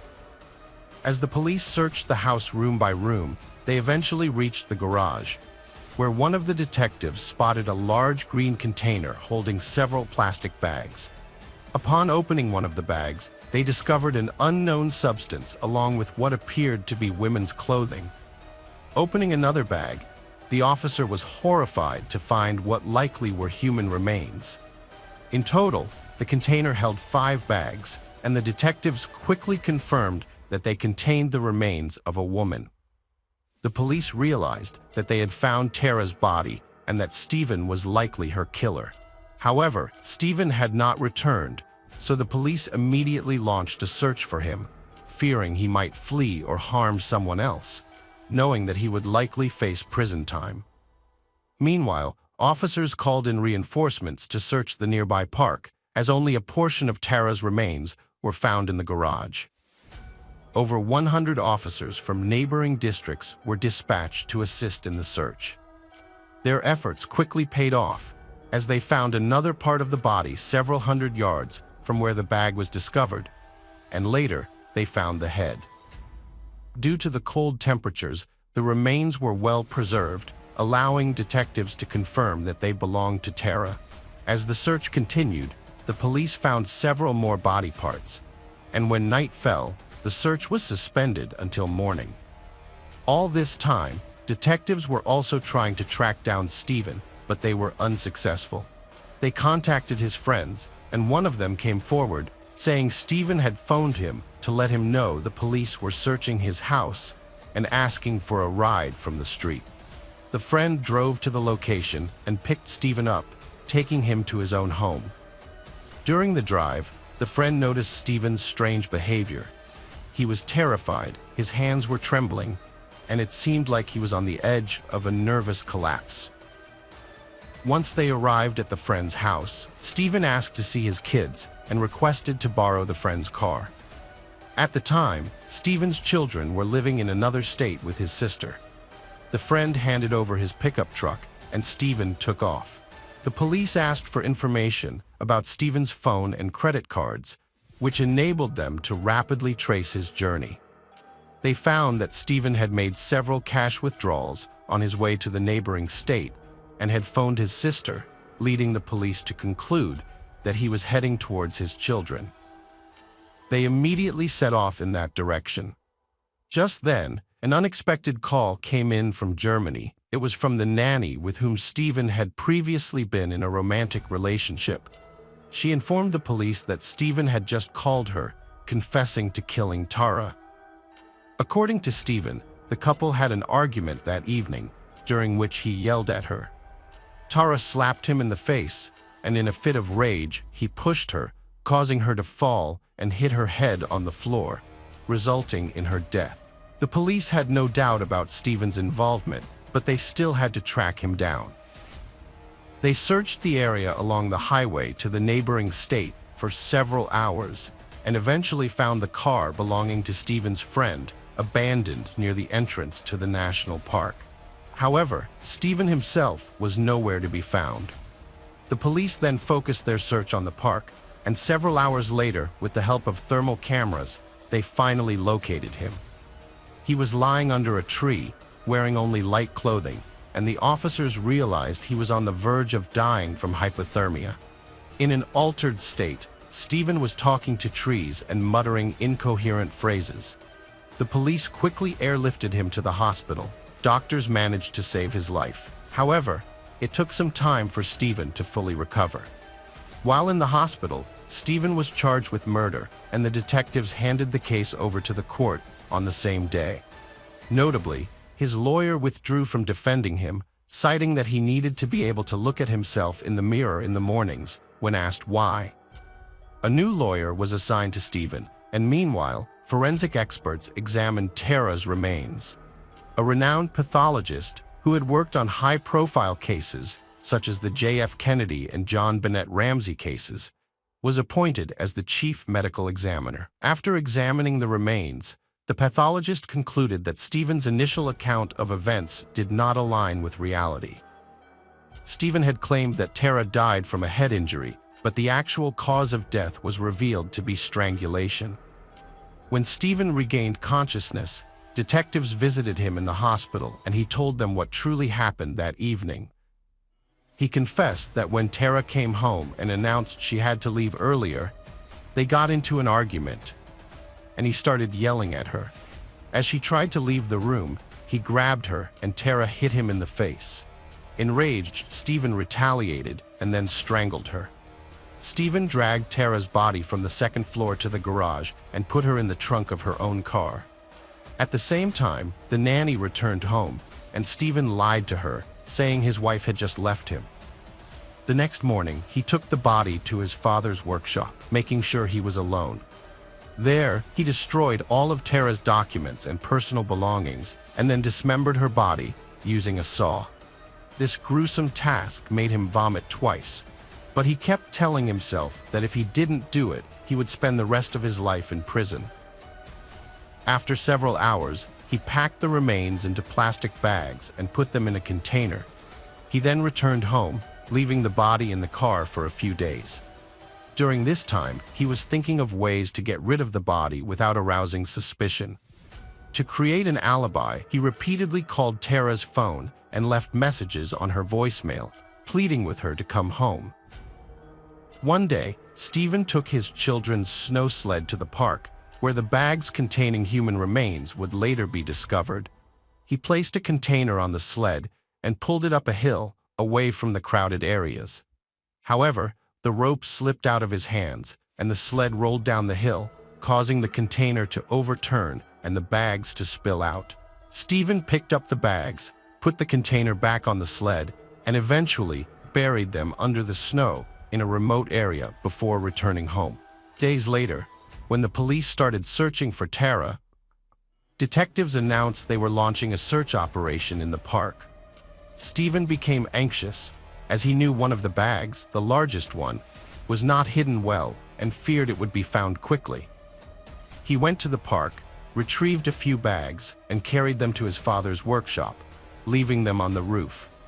The day before his interview, Stephen took a container from his home to the workshop, retrieved some bags from it, and brought them back to his garage. The next day, the police obtained a search warrant for his house and found the bags in the container, which led to Stephen's confession. It turned out that Stephen had planned to take his own life rather than surrender, but he couldn't follow through with it, even after nearly freezing to death. During his conversation with the police, Stephen showed no remorse for his actions and would often smile and joke, even when discussing how he got rid of the body.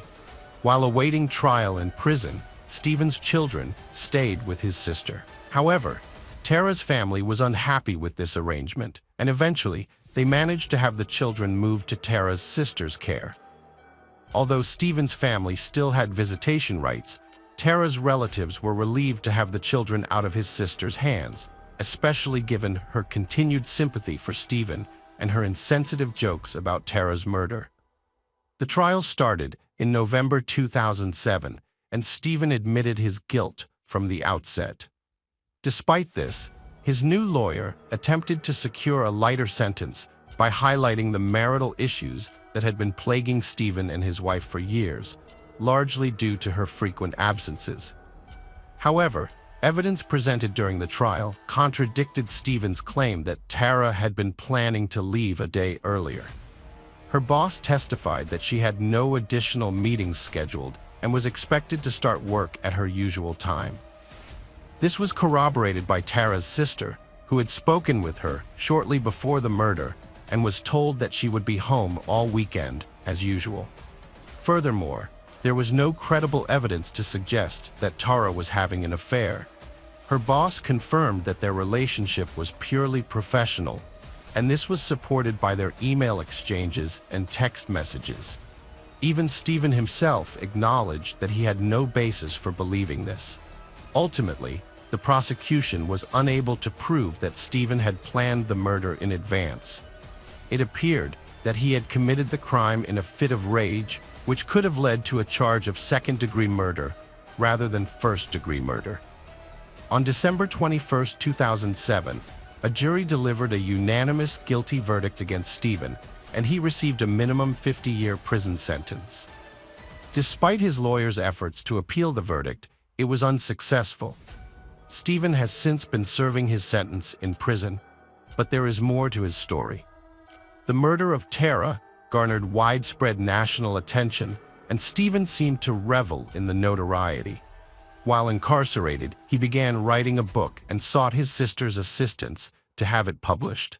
They even explored the possibility of adapting it into a film, with Stephen considering which renowned actor could portray him. In 2008, new information emerged. Stephen's children confided in their aunt, revealing that they had actually seen their father kill their mother on that fateful evening. They had come out of their room after hearing screams and witnessed the entire traumatic event. When this news broke in the media, Stephen's relatives accused the children of lying and continued to defend him. In the same year, it was also discovered that Stephen's father, who had not supported his son, was overcome with grief and guilt, and his body was found in his own home. To this day, Stephen remains in prison, and he will not be eligible for parole until 2058. Every year, Tara's relatives and friends organize a marathon along the route in the park where she used to jog regularly, and her children always participate. Despite their father's heinous actions, they have found the strength to move forward and honor their mother's memory.